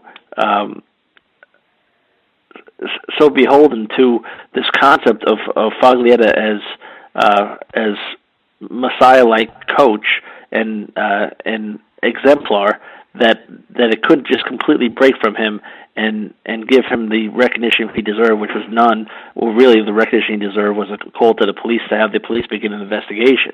They couldn't do that because their reputation was too intertwined with his, and it didn't need to be. And it would have taken a brave act, but it could have been done. Somebody could have called the police and said, we've got incredible allegations that this man has sexually abused kids. We want you to look at it. Somebody could have told the school that this man has been credibly abused with sexual abuse. Stay clear of this man. Instead, not only did Poly Prep, once they determined that he was credibly deemed to be a sex molester, they didn't just fire him on the spot. They let him finish out his year, which went to the end of June. So he basically worked from February, March until June after he had been credibly determined to be a sex molester by the administration. And worse than that is Faglietta had his locker room. He had a locker at the bottom of the boys' locker room with a direct sight line to the showers. away from any prying eyes of any administrators. It was called the Cage.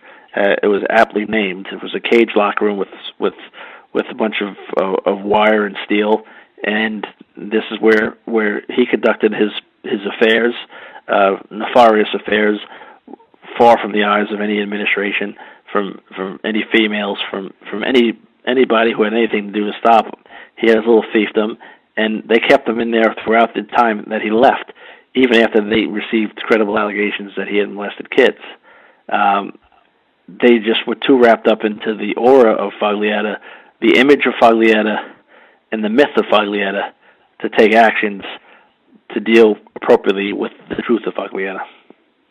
I think everything that Kevin just said, you just substitute the name Foglietta for Johannes Samari, and you substitute football for music.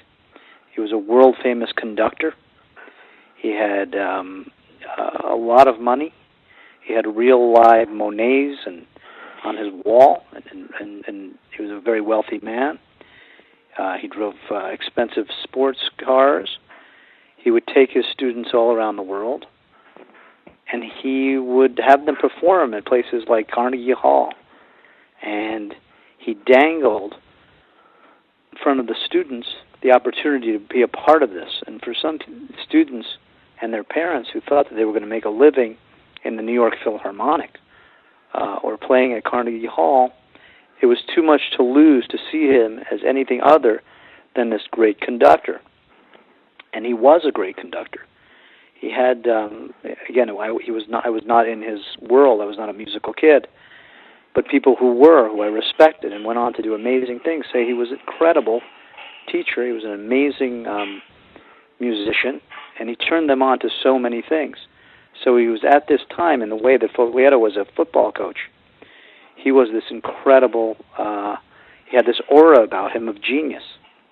Unfortunately, that genius was also channeled into a predatory genius, and that the school couldn't reconcile both of those geniuses together. And I think that, even after his death, when, as you pointed out in reading that piece, one of his victims came out and said, "You cannot honor this monster," and they got the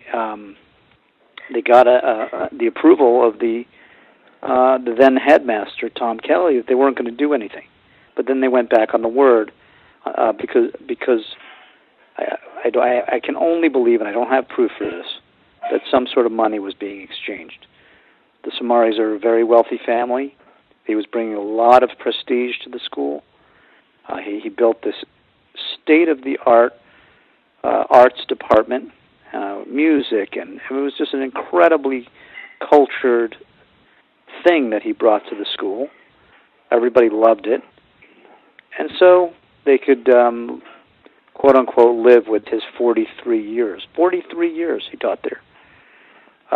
Knowing, and they knew rumors were going out about him in the late 60s.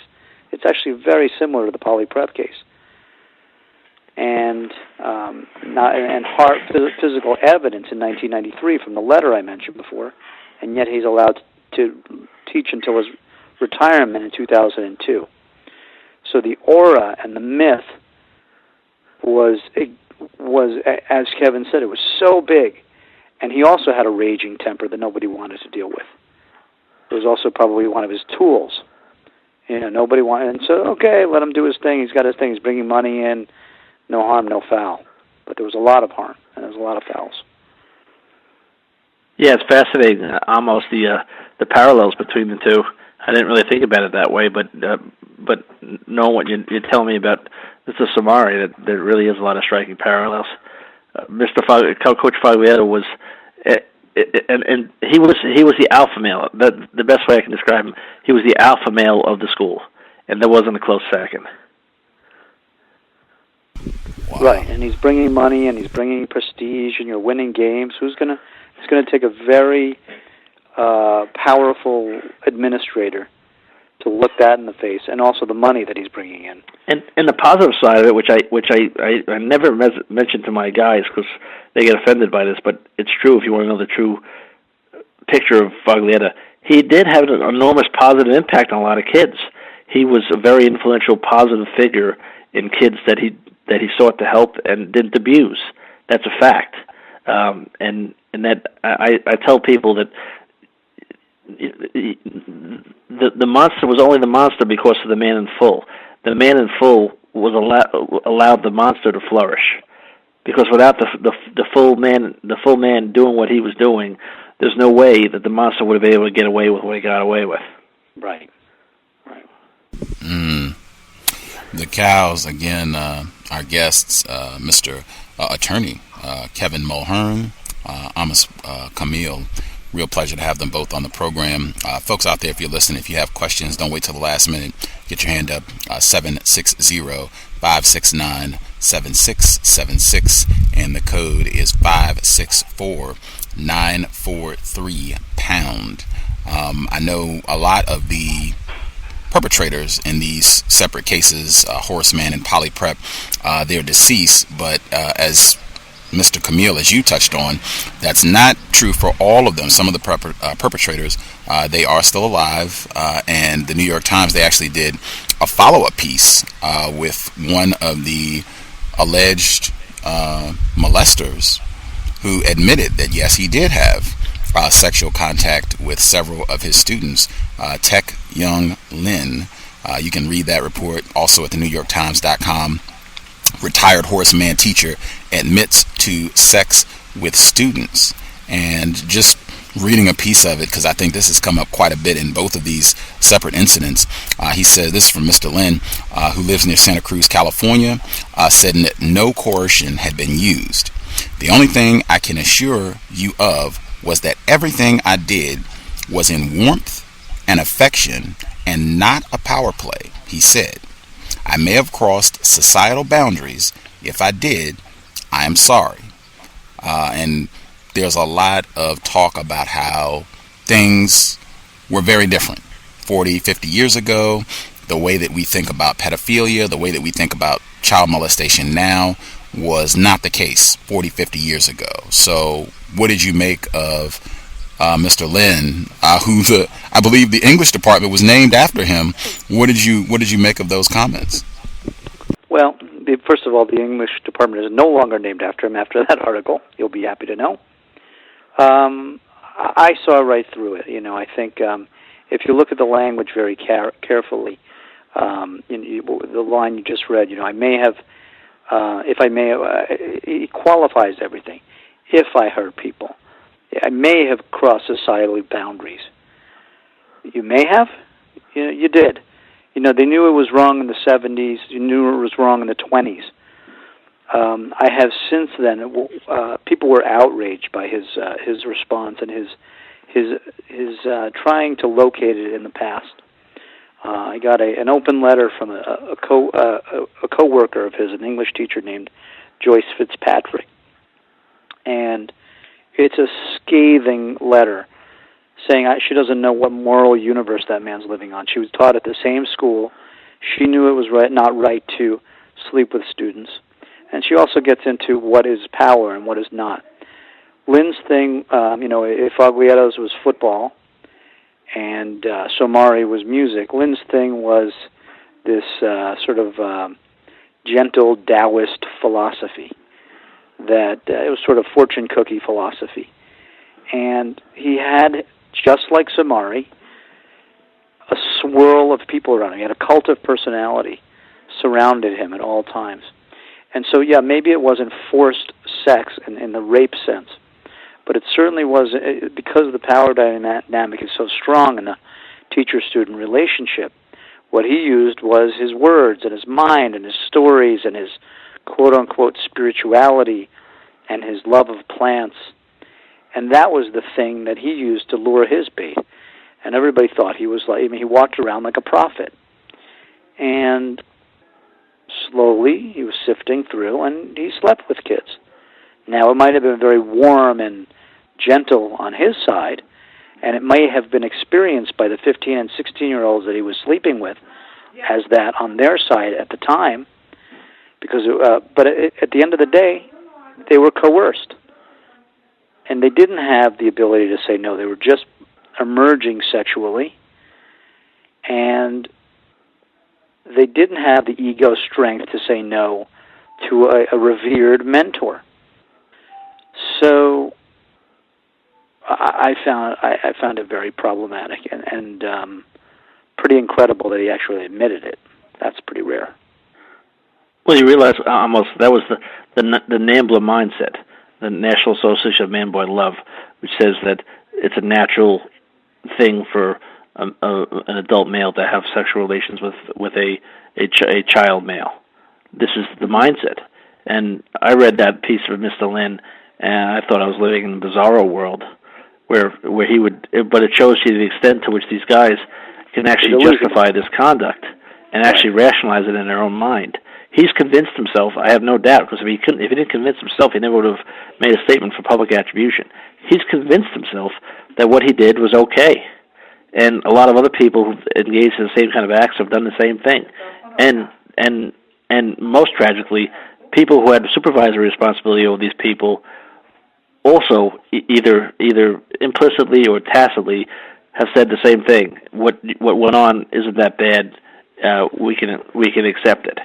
And this could never be accepted. Well, anybody who has a child or knows a child has to understand that this can never be accepted. That there must be there can be no moral equivalence when it comes to sexual relations between adults and children. There can't be. If there is, we're lost as a society. The thing that enraged me the most about that piece, and most of the Horace Mann community and people who read it outside the community, he has a quote in there. I don't have it in front of me, but Gus, if you still do, he says something like, "I'm surprised that they still remember it." The students, and some of the victims of this man that have come forward were so enraged by that because he's surprised I still remember it. I was 14 years old. I was 15. I was 16. It was one of the formative sexual experiences of my life. And I've been living in its shadow for 30 years.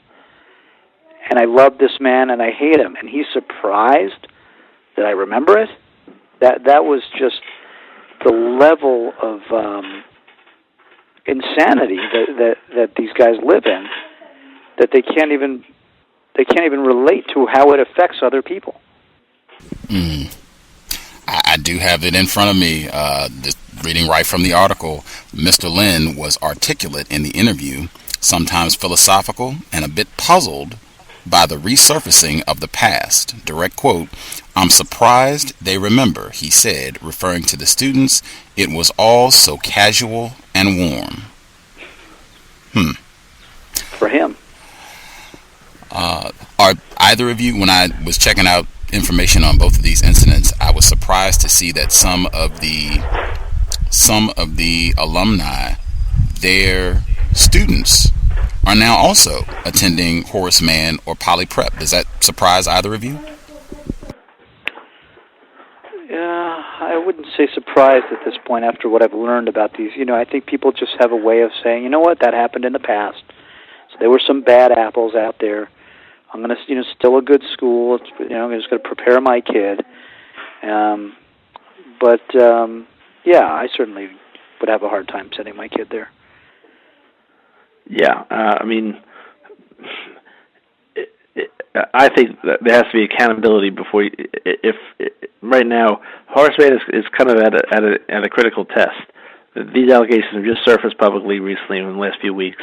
It's dealing with a horror that no school wants to have to deal with, but it also has an opportunity. It has an opportunity to take a leadership role and respond right now in the present appropriately. And the jury's still out. But I'm hopeful that Horace Mann is going to look at this situation, maybe look at Penn State, maybe look at Poly Prep, and say, we're going to do things differently. We're going to do things right. We're going to be accountable. We're going to be fair to the survivors. We're going to take a leadership role in preventing this from happening with our own student body and with other people in society in general.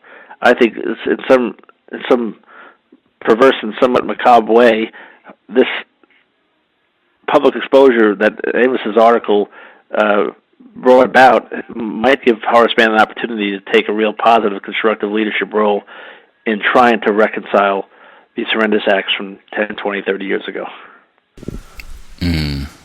Wow. But the proof will be in the pudding, and time will tell. I hope I'm not Pollyannish when I speak those words.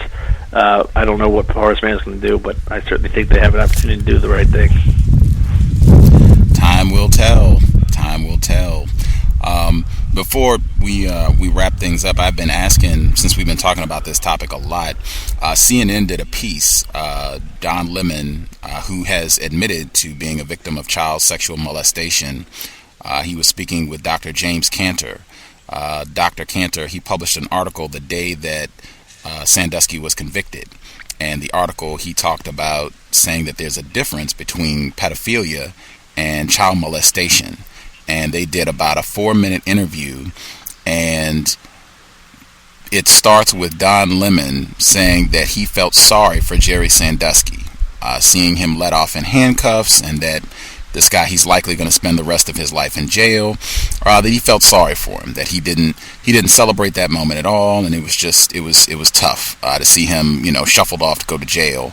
And they continued a dialogue, asking, should there be sympathy for pedophiles?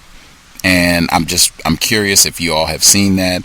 Our caller, she kind of touched on that earlier. What's your stance on that? Did you all see that piece? I didn't see it myself. No, I didn't see it. Look, I don't have a lot of sympathy for these guys. I definitely relate to the caller on that. I think that it's about the victim. I think they're sick people. I have, in some ways, even less sympathy for the people who watched and didn't do anything. But I can't spend a lot of time. I'm not going to spend a lot of lose a lot of sleep over Sandusky going to jail. I think he needs to be taken away from society. If you hurt a kid, you can't be around us anymore. Sorry. You all can, any of the listeners out there, if you want to follow, I hope people will keep track of what's going on with both of these incidents. Kevin Mulhearn, you can visit whitetowerhealing.org. You can follow the entire case. They've got news reports that go all the way back to 2005. You can read articles, get updates. They keep the site well maintained, whitetowerhealing.org, if you want to get more info on what happened at Poly Prep. And you can just visit the New York Times site, nytimes.com. You can read, they have several articles, follow-ups on Mr. Kamil's report. You can read the report that I read from where one of the admitted abusers gave his comments. Just go to nytimes.com and you can just do a search for Horace Mann, and you should get all of the articles. Really want to thank both of you for sharing some of your Thursday evening with us. It was a real pleasure to hear more on both of these real tragic incidents, and I hope that this program will encourage, especially our parents. You really got to be on your job and talk to your child. Again, 1-year-old children are being molested. Really make an effort to regularly speak with your child and to emphasize, hey, if something happens, come and let us know. It doesn't matter what it is. There are some bad folks out there, and you really want to do everything that you can to arm your child to stay safe as possible. Be having these dialogues with your children on a regular basis. But again, I just want to thank both of you. It really was a pleasure to hear more details about these incidents and to share the information with our audience. Thank you, Gus. Gus, thank you so much for having me on, and I also thank Amos for inviting me as well. This is a really constructive dialogue, I hope, and I look forward to continuing my dialogue with Amos on these issues. Absolutely. Please visit the website, again, to keep up, whitetowerhealing.org, whitetowerhealing.org. Enjoy the rest of your evenings, and please continue the excellent work. We'll definitely be keeping our eye on what happens with both Horace Mann and Poly Prep out in New York. Thank you, Gus. Take care. Thanks again. Thank you. Have a great evening, both of you. Thank you. Thank you. Yes, sir. Wow. The cows. I hope, folks, I didn't even know about what was happening out at Poly Prep until Mr. Kamil, until he informed me about it and said, hey, you should see if Mr. Mulhearn will be willing to speak with us as well. I had not heard anything about what happened at Poly Prep. It's pretty disgusting. I was saying before the program, just reading and getting more details, and it's so similar, the same patterns where these child rapists are engaging in these criminal activities and totally abusing these children, and then other adults find out about it and they don't say anything. They conceal the information, don't want to let it get out. We don't want to mess up the school's reputation. They don't even fire these people in many of the instances. Just really despicable. And I was saying that it's tough just to keep reading this. This is like the third time that we've been talking about this subject matter, child molestation, in the last couple days, and then to see the same patterns of behavior.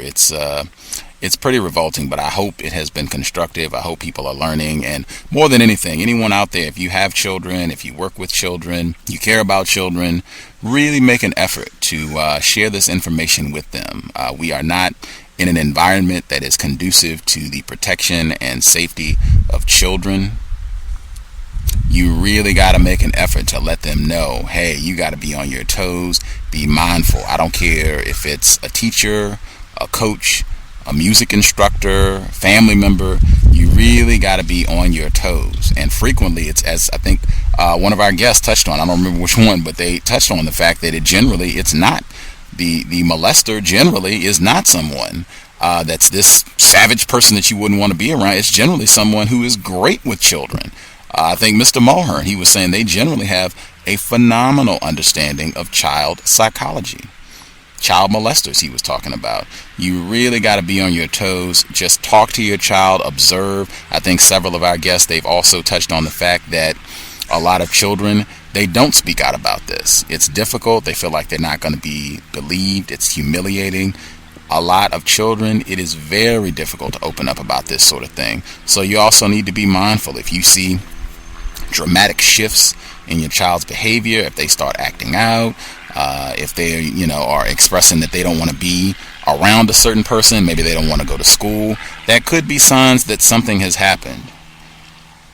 Really be mindful and just, hey, this stuff is happening all the time. I think Mr. Fuller, when I was speaking with him, his ratio was, he said, for about every 15 of the Jerry Sandusky's that they catch, he would bet that there are thousands more out there that you'll never hear about, that they will not catch. So you really just got to be on your job. This is not a one-time conversation. This is an ongoing dialogue with your child, other people that you care about, and really any children that you care about, just to make sure that they have as much information, as much armor as possible to stay safe. We'll take a quick commercial break, see if anyone has any questions before we get ready to wrap things up. Difficult subject matter, but I think it's important. I hope people appreciate getting the information. We'll be right back. Context of White Supremacy. RacismDaily.com, your number one source for global news reports on race, racism, and overt actions of white supremacy. From Asia to the Americas, to Europe, to Australia, to Africa, racism is not a thing of the past. It is our current reality. Be informed. Be globally informed. You should be the first to know. RacismDaily.com, RacismDaily.com, RacismDaily.com.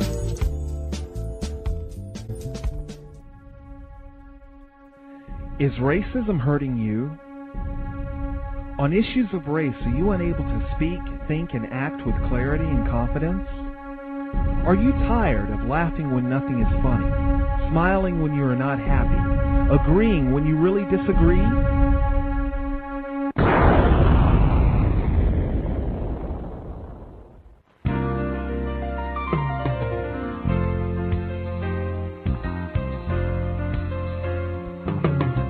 At counterracism.com, you can learn specific strategies and techniques to counter the behaviors of the people who practice racism in all areas of activity, using words correctly, following counter-racist logic, even counter-racist science projects designed to reveal what racism is, how it works, and how to counter it. The open-source code writing format allows you to pick and choose from a variety of counter-racist suggestions so you can produce the code that works for you. Stop by counterracism.com today and help replace racism with justice. That's counter-racism.com.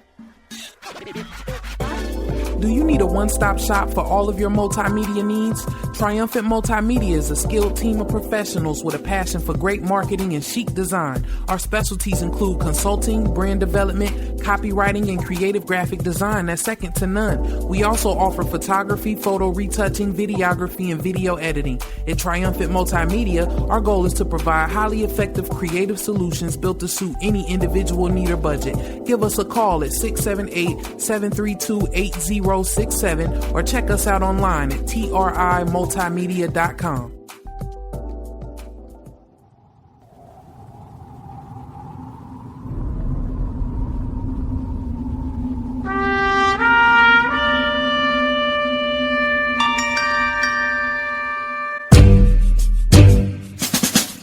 Hi everyone, welcome. This is Justice with the C.O.W.S radio program. If you want to learn about, understand, and counter racism, white supremacy, be sure not to miss a C.O.W.S episode. We keep them jammed, packed with constructive information to sharpen your use of words to help eliminate the system of racism, white supremacy, ASAP. Also, to be able to invest in my counter-racist efforts, co-hosting the C.O.W.S radio program, please visit my blog, justdojustice.blogspot.com.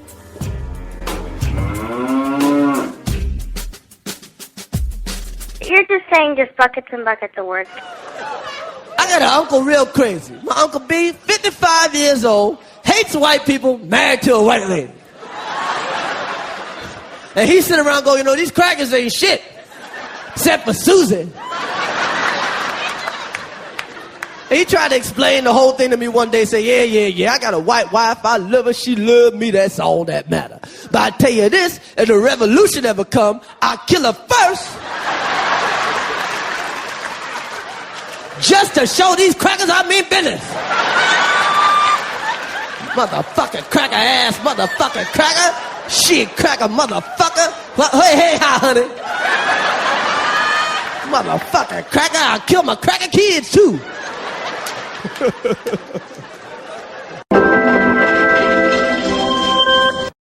We work to identify any failures or gaps in the university's control environment, compliance programs, and culture which may have enabled these crimes against children to occur on the Penn State campus and go undetected and unreported for at least 14 years. That was former FBI Director Louis Freeh in Philadelphia just moments ago at a press conference outlining the findings of an independent investigation into the handling of child sex abuse allegations at Penn State. The results are not, well, they're as you would expect them. They are not pretty. Morning, everyone. This is the Mark Kitzel. We're starting here this morning with the Penn State scandal because this is the news this morning. This press conference, like I said, it is going on live right now. And the Wall Street Journal's Chris Marr is at the press conference, has a few minutes to talk to us about it. Good morning, Chris. How are you? Good, Paul. Good to talk to you. Thanks a lot. So let's see. This press conference started at 10 o'clock. Tell us, what have we found out so far? Well, this is a pretty damning report. I mean, I sort of feel like the verdict on Jerry Sandusky came last month, and in some ways I think people are going to view this report by Louis Freeh as the verdict on Penn State. Essentially, Mr. Freeh said that the most powerful man at Penn State failed to take any steps for 14 years to protect the children that Jerry Sandusky had victimized. So it's pretty clear condemnation of top officials at the university. Right, and we're talking, of course, about obviously the head coach, Lou Paterno, the president, Mr. Graham Spanier, and a couple of others. They're all gone now, but these results that they're finding here, this is obviously a bad thing for Joe Paterno and his legacy. How badly is this going to hit Penn State? How badly is this going to hit the university, the trustees? What exactly are the ramifications of these results? Yeah, I think it's definitely clearly a hit to Penn State's reputation, probably to Joe Paterno's legacy as well. A lot of people were hopeful that, there would be more that would come out that would sort of exonerate Mr. Paterno in particular. I think there could be some legal ramifications as well. Just from what I heard Mr. Freeh say before, a few minutes ago, it's not clear, if more charges will be forthcoming against the two administrators at Penn State who have been criminally charged so far. And also, the lawyers for some of the victims of Mr. Sandusky have been closely, or they'd really been waiting for this report to come out because they felt that it could, really impact their civil litigation against the university in particular.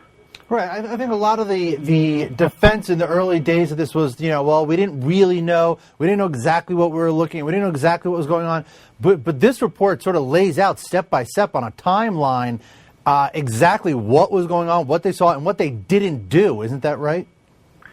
Yeah. I mean, it clearly shows, apparently the investigators that work with Mr. Free had sifted through something like 3.5 million emails and other documents, but they found a few that were really pertinent to some allegations of abuse back in 2001. And those emails show that, the four men that you mentioned before, the Paterno, Spanier, Curley, and Schultz, had been considering reporting this 2001 allegation to police, but then they changed their mind. That's very sort of clear evidence, pretty damning, that they did know something at one point in time and did nothing about it. Yeah, you know what I thought was interesting? In the snippet we played from Mr. Free at the beginning of the show, he said that this was going on at least 14 years. Are there now any sort of indications maybe that it was going on even longer than that? Or are they just saying that's as far back as we know of? Yeah, I think he's saying that's as far back as they know and as far as the evidence goes. I mean, the prosecutors in the case have said, during the trial of Sandusky that they believe that, this was going on prior to, the time period that it included the charges, those 14, 15 years. Yeah. Now, obviously, Joe Paterno is deceased. Jerry Sandusky, like you said, has been convicted. He's going to appeal it. This isn't going to help him. But what I want to know is the trustees at Penn State, they are going to look at this report. They're going to read it, digest it. What exactly can they do different now? I mean, the damage is done, obviously. What can they do different now to at least make sure that something like this doesn't happen again? Yeah, the Free report made, apparently I think it's 119 recommendations, but the basic thing that Free recommended was stronger compliance culture, hiring a chief compliance officer, having better reporting, within the university. And he said that the university, in this case, failed to adhere to the Clery Act, which requires reporting of, any crimes on campus. So it does seem there's a lot of, there is some administrative stuff they can do. I don't know. It seems like they're going to have to do quite a bit to repair their public reputation, though, as well. Right. And let's talk about that public reputation right now. I mean, Penn State obviously has been stained by this. You talked about there might be some more criminal charges depending on on this report. Can you get into a little more about that? Yeah, I mean, the one thing that people were wondering about was whether Graham Spanier, the former president who has not been charged, whether there'd be any evidence in this report that would, signal that more charges could be brought by prosecutors. I think just a minute ago I heard Free say that, he didn't want to make any kind of legal judgment. That's a job for the prosecutors. And I don't think he actually came out and said there was any sort of conspiracy, which would be, that's potentially a charge that could be brought. And I think it's unclear whether, there could be more charges against Curley and Schultz, the former athletic director, and the former vice president of business administration. But I'm sure prosecutors who, they have this report already, they have all the findings. I'm sure they're looking very closely at all that. Now, lastly, Chris, before I let you get back, Jerry Sandusky, we know he's going to appeal his conviction. How does this report play into that appeal? That's a great question. I mean, I think the appeal is going to be more focused, if there is one, it's going to be more focused on what happened at the trial. In particular, what happened a lot of times out of the open court. There were a lot of meetings between the lawyers and the judge in the judge's chambers because the judge was apparently concerned that, if things happened in open court, discussions about evidence and those types of things, that they could get reported and, eventually get back to the jury. So I think the appeal is going to mostly focus on what exactly happened at the trial. Context of White Supremacy, that segment that you just heard, the Wall Street Journal, their report from earlier today on the findings from the Free report. I would encourage folks to download. The report is available. You can hop online, download it, and you can see the entire press conference that was conducted earlier today. You can go on YouTube and you can just do a search for Free report, and it's FREEH. FREEH. Free report, Penn State, and you should be able to see the whole news conference. I think it was like 45 minutes. I haven't even been able to watch it yet. I was reading the material to prepare for the program, but that would be another one, particularly if you have children. If they're into football, you can watch the conference depending on their age. You can watch the conference. You can kind of pick out some of the details, particularly if they're older. If they're 12, 13, 14, they should be doing current events anyway. We had to do current events when we were, I think by the time I was 12, 13, we had to look at the newspaper anyway for a part of our school assignment. So you can just incorporate that into a part of what your child does academically. We look at the newspaper. If they're into sports, if you got boys and they're into sports, they're into football, hey, this is a big part of what athletics has been dealing with. The situation at Syracuse, situation at Penn State, the Red Sox manager last summer, same thing, abusing black children. So, hey, get this. This can be a way that you can talk about this with your child. Very important. And as I said, I would download that report and kind of check it out, because just from a little bit that I've seen, as our guest, Mr. Mulhearn, who is an attorney, I don't think it's even accurate to say that Joe Paterno and former President Graham Spanier, these powerful white people, I don't think it's even accurate to say that they did nothing. They did something. They conspired to aid a child rapist. They aided, abetted a pedophile and allowed him to remain free to rape and molest other children. That is not doing nothing. In my view, that is criminal behavior, and it might be apparent. I need to look at the details, but it might be that they also lied when they gave testimony to the grand jury. I have to double check the details, but I mean, in my view, some of these folks should be going to jail. Joe Paterno, Graham Spanier, Tim Curry, Gary Schultz. These folks should be going to jail. Shouldn't just be Jerry Sandusky. A lot of other white people had to participate for Sandusky to do his thing for so long. At minimum, 14 years. Anywho, we will have more on this subject matter as we roll. As I said, this month is, we're focusing on sexual molestation. We got another report. I hope it's not more ickiness. I was saying that those erototoxins that Dr. Judith Riesman, that she was talking about, when you do a lot of having to look at this material and study it, that it does have an impact on you. Just having to think about it and process it, that it does impact your thinking. So I am looking for a detox, at least to get a day or two to not have to be intensely focused on children being sodomized and abused. But I will check out the information. I guess I should check it out for folks who are listening who don't have access to the chat room. Once I'm able to get it. We will be back tomorrow.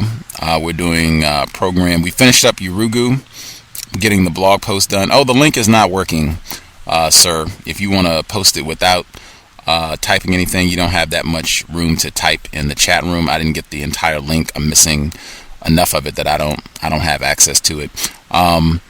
But we will be back tomorrow. If you want to try posting it again, I am victim of racism 444. If you just want to post the link and nothing else, that might work. The first link, the westword.com link. We will be back tomorrow, though. The program, I was so thankful I was able to get Toni Morrison's audiobook for The Bluest Eye. That is easily one of my favorite books of all time. And it is a book that reveals so much about the system of racism. I was just ecstatic when I found it, and I want to share.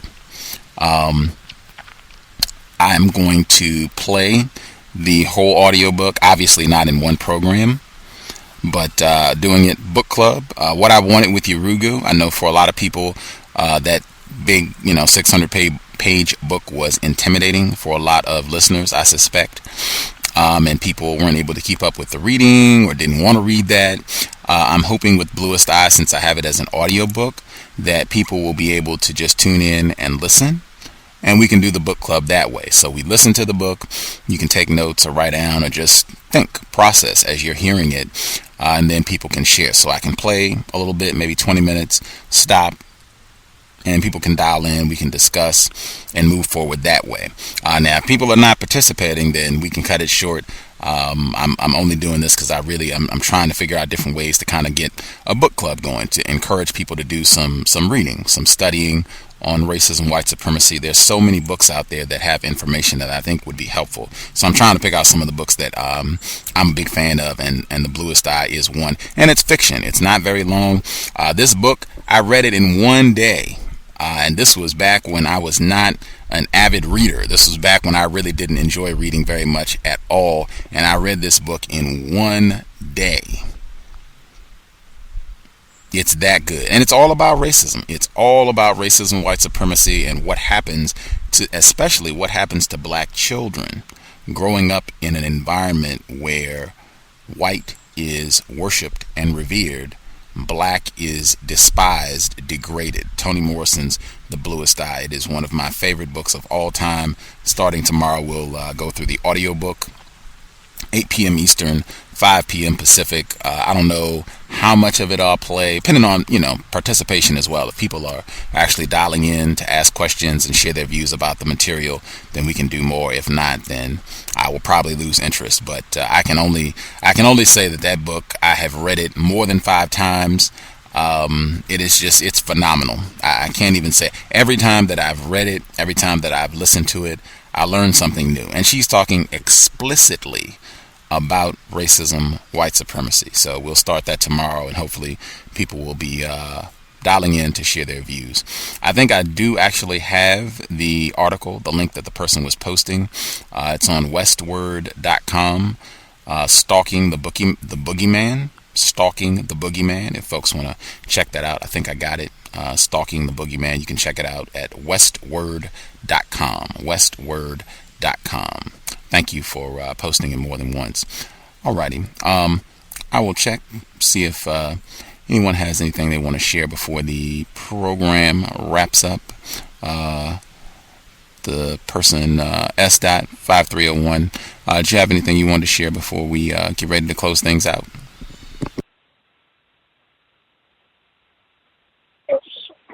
Can I be heard? Yes, sir. Just wanted to thank you for the Urugu study.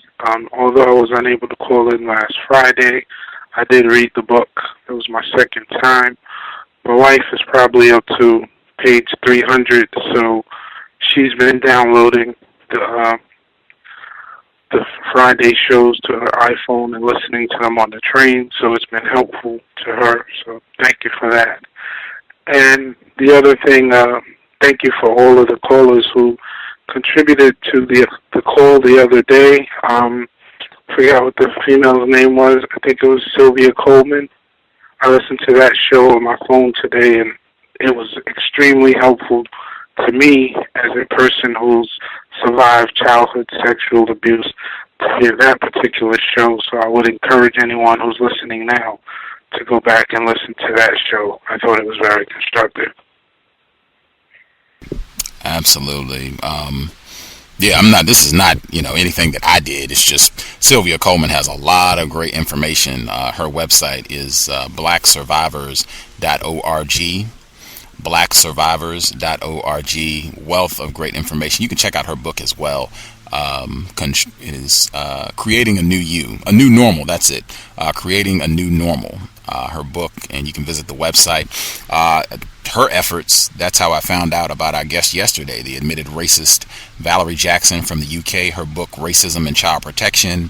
Her material is also how I found out about our guest for next week, Lori Robinson, who is also a black female who's written about child molestation, and specifically for black people, how black people can heal and recuperate from child sexual abuse. So yeah, I'm a huge fan of Lori Robinson, both of them actually, Sylvia Coleman's work, and hope that any of our listeners out there, if you need any of her resources around ways to heal from any sort of sexual trauma, visit her website, blacksurvivors.org. And we should have other programs rolling for the rest of July, just kind of focusing a lot of attention on this material this month. As I said, I saw people in the C.O.W.S Facebook group. They were talking about how this is an issue that needs to be talked about more. It needs to be discussed. I think a lot of black people, the plantation has always been rife with sexual deviance directed at everyone, black males, black females, black children. So I think there are a lot of black people out there who are suffering and struggling with some sort of sexual trauma. So we want to try to devote as much time as we can this month to that, and hopefully getting some constructive resources out to listeners. So I'm glad that was of benefit. And yeah, Sylvia Coleman, 2 thumbs way up. One other question, because I got into the call maybe about 20-30 minutes into it tonight. Was his website White Power Healing? No, it's White Tower with a T. White Tower Healing.org. Because I thought that was crazy. I thought it was White Power. Yeah, I would have. If you all noticed, I was very well behaved, right? I didn't say white supremacy at all. Didn't bring it up. Didn't ask them about the definition because I just wanted the information and the details about what they're doing. But yeah, if it had been White Power Healing, I would have probably had to say something about that. I don't think I could have let that slide. Yeah, I was wondering. I was like, I kept hearing it, and I was like, oh, he's just letting that go, White Power Healing. I was going to bring it up, but then I said, nah, maybe he brought it up already. But that was interesting. Yeah, that White with a T, White Tower Healing. Yeah, check it out if you're interested in learning more. Kevin Mulhearn and the whole incident at Poly Prep in Brooklyn, if you want to get more about that. And they actually have resources for folks who are healing from sexual abuse. That's kind of what it's set up for. They have different sections on help and education. They have other victims of sexual abuse have kind of shared some of their experiences as well. And if you just want to follow what's going on at Poly Prep, they update the site on a regular basis, so you can go there and get news clippings and the whole nine. You can be all caught up on what's going down with that situation. Yeah, and thanks to the listener, I think all of this, if I had to tie it back to one program, it would all go back to Cisco Street Love when he was here to talk about his book yesterday, Sham. The caller is a female. I think she said she had been listening to the program for a while. That was her first time calling in, and she called to ask Mr. Street Love about the Horace Mann piece, the Prep School Predators piece in the New York Times Magazine. And I hadn't heard of that piece at the time. Mr. Streetlove had, and they kind of shared about it, and I followed up and read the piece after the program.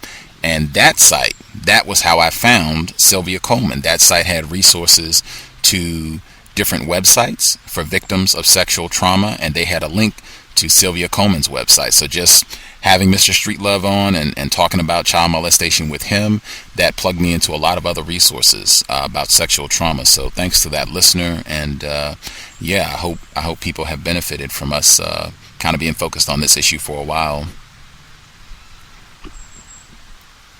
Yeah, to the caller from the other day with the show with Sylvia Coleman, I wanted to particularly thank her for sharing, particularly about the incident with her sister, who is engaged in same-gender activity, because I have a number of females in my family who are currently engaged in such behavior, and it is the direct result as a result of sexual trauma experienced from family members in my family growing up. So I very much encouraged others to let their family members hear that show. I downloaded the show, and I fully intend to share it with 3 individuals in my family specifically who I think it might be beneficial for them to hear that information. Wow. I'm sad to say that is all too common. I didn't realize that until we started doing these programs and hearing more people speak out, and I think on the Facebook group too, I think a lot of people were talking about issues around child molestation and sexual trauma. I didn't realize how rampant this is, particularly for black people, I suspect. Particularly with this program, they're talking about these are prep schools. The tuition at Horace Mann, I think they said, is about $33,000 a year. So if this is happening with white people who have lots of resources, I can only imagine what would happen to a black person in a system of white supremacy. So I'm sure black children are just being taken to the cleaners on this child rape issue. But yeah, I'm not surprised. I think a lot of folks are dealing with that. And yeah, I commend you for sharing and being willing to reach out, extend some help and an ear to your other family members.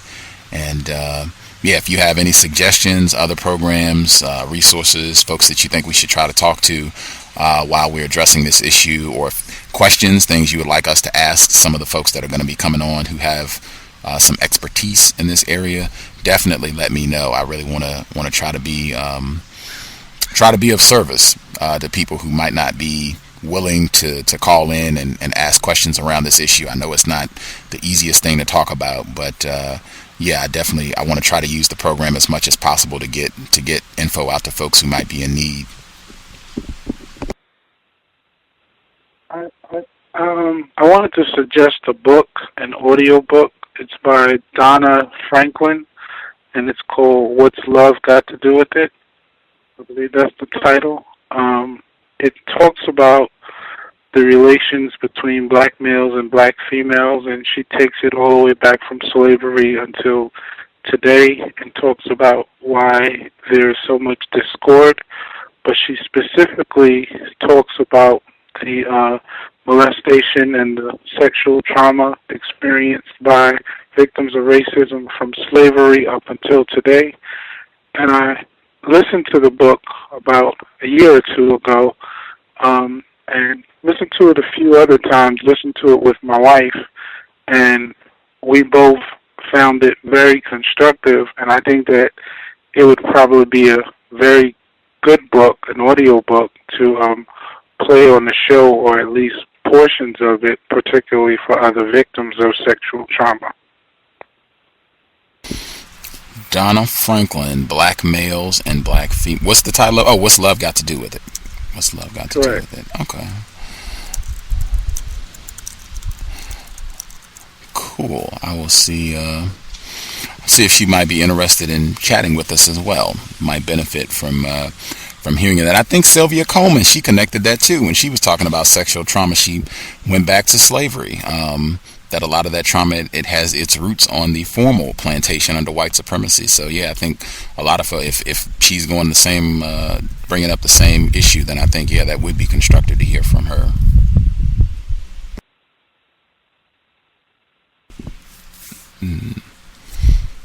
Right on. Again, Donna Franklin, folks out there, if they want to check it out, Donna Franklin, What's Love Got to Do with It? I would encourage folks as well. Comparison, contrast. I know it was early. The admitted racist Valerie Jackson, white woman, who wrote the book Racism and Child Protection. I thought that was very interesting because I thought she did have constructive information on the issue of child rape and how racism factors into that. But she's an admitted racist. Our caller in the UK who dialed in to share his views, ask a few questions, he was saying he was going to kind of compare and contrast her suggestions and information with what different black people who also are experts in this field, what they have to say, to kind of just further evaluate her information. But yeah, if you're out there, if you listen to the broadcast with Sylvia Coleman, or you have your own knowledge around issues of sexual trauma, I would definitely be interested in hearing, if folks thought any of the information that she had, if you all thought it was solid, if you thought she was just making up stuff. I do think that some of what she had to say, I think it was accurate, but same issue, racism, child protection, and child abuse. She was on yesterday live from the UK. Well, I have one more book. I think this would be a good guest for the show as well. Terry Williams, The name of the book is called Black Pain, and it talks about Black depression. And I think it's a phenomenal book, particularly because she talks about the coping mechanisms and she goes through them. She's a well-known publicist for a lot of stars, and she went through extreme depression and wrote this book, and it's a phenomenal book. And it talks about Black depression and the coping mechanisms, whether it be overeating, alcoholism, sex, drugs, and it's just, I think she would be a great guest. Terry Williams, Black Pain. Okay. I will investigate that as well, see if we can make that happen. Terry Williams, Black Pain, Donna Franklin, What's Love Got to Do with It? We'll check on that as soon as the program wraps up. I guess we'll toss out all the books that got recommended today. Our guest, Kevin Mulhearn, he suggested, all around this same topic, the sexual trauma, he suggested Marcy Hamilton, Justice Denied. And he said that her book was about how, because the children, frequently it's children in these issues of sexual trauma, the difficulties that they have in opening up about what's happened to them, and how everything about the current system is structured against that child victim of sexual trauma being able to get justice. Justice Denied. He recommended that book, so that might be another person we can check out getting on the program, especially this month since we're going to be focused on this. But there you go. All three books. You check them out, anyone, if you're listening in and you are interested.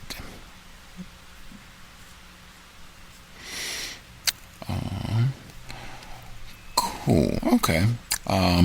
As I said, we will be back tomorrow, 8 p.m. Eastern, 5 p.m. Pacific. Audiobook, The Bluest Eye, Toni Morrison. One of my favorite books of all time. Really looking forward to playing and hopefully hearing. As I said, we can make it a book club. This one, you will not have to do any preparatory reading. You can just come, listen, and comment. Looking forward to it. We'll see how long it takes. As I said, this book is not very long. I don't even think it's 200 pages, so it shouldn't take very long to get through the audio sessions if people are down to participate and learn. I think if you listen to the book, you will be hooked. I read it in one day. We had one of our listeners, they wanted to thank you, S. Just being a black male and speaking up about the issues facing black people, especially black females, surrounding sexual abuse. She just wanted to express some gratitude for you being vocal and active to support your family and loved ones who are dealing with this and trying to help them out. She just wanted to recognize that and give some appreciation. Thank you. We have a long way to go. I'm just doing my part. Right on. Being active, I will again encourage folks. We do not need spectators. We need active, involved, non-white people, particularly if you feel that you are less confused.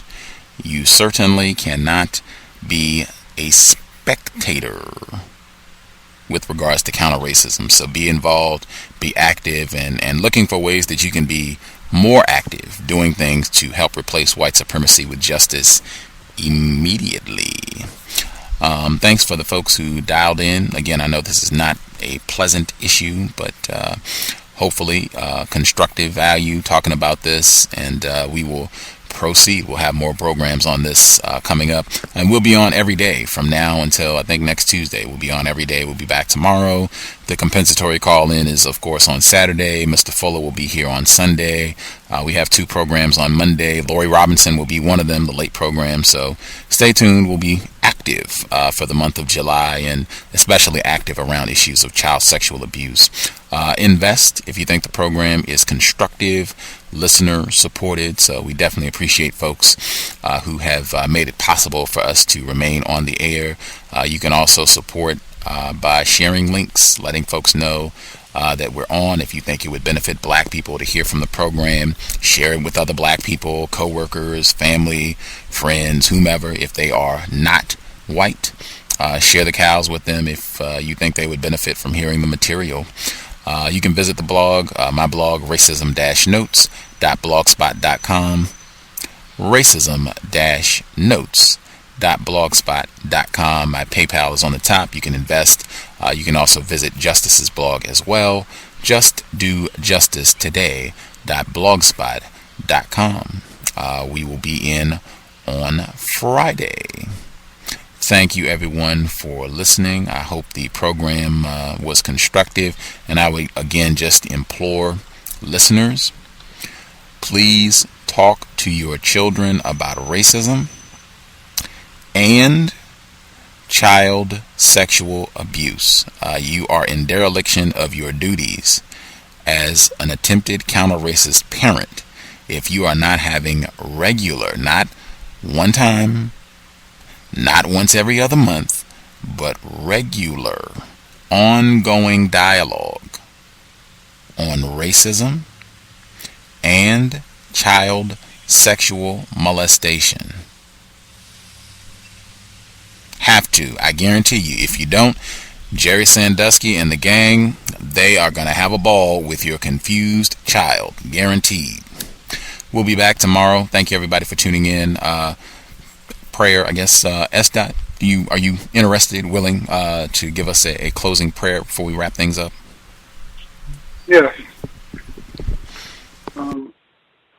We give honor and thanks to the ancestors who came before us.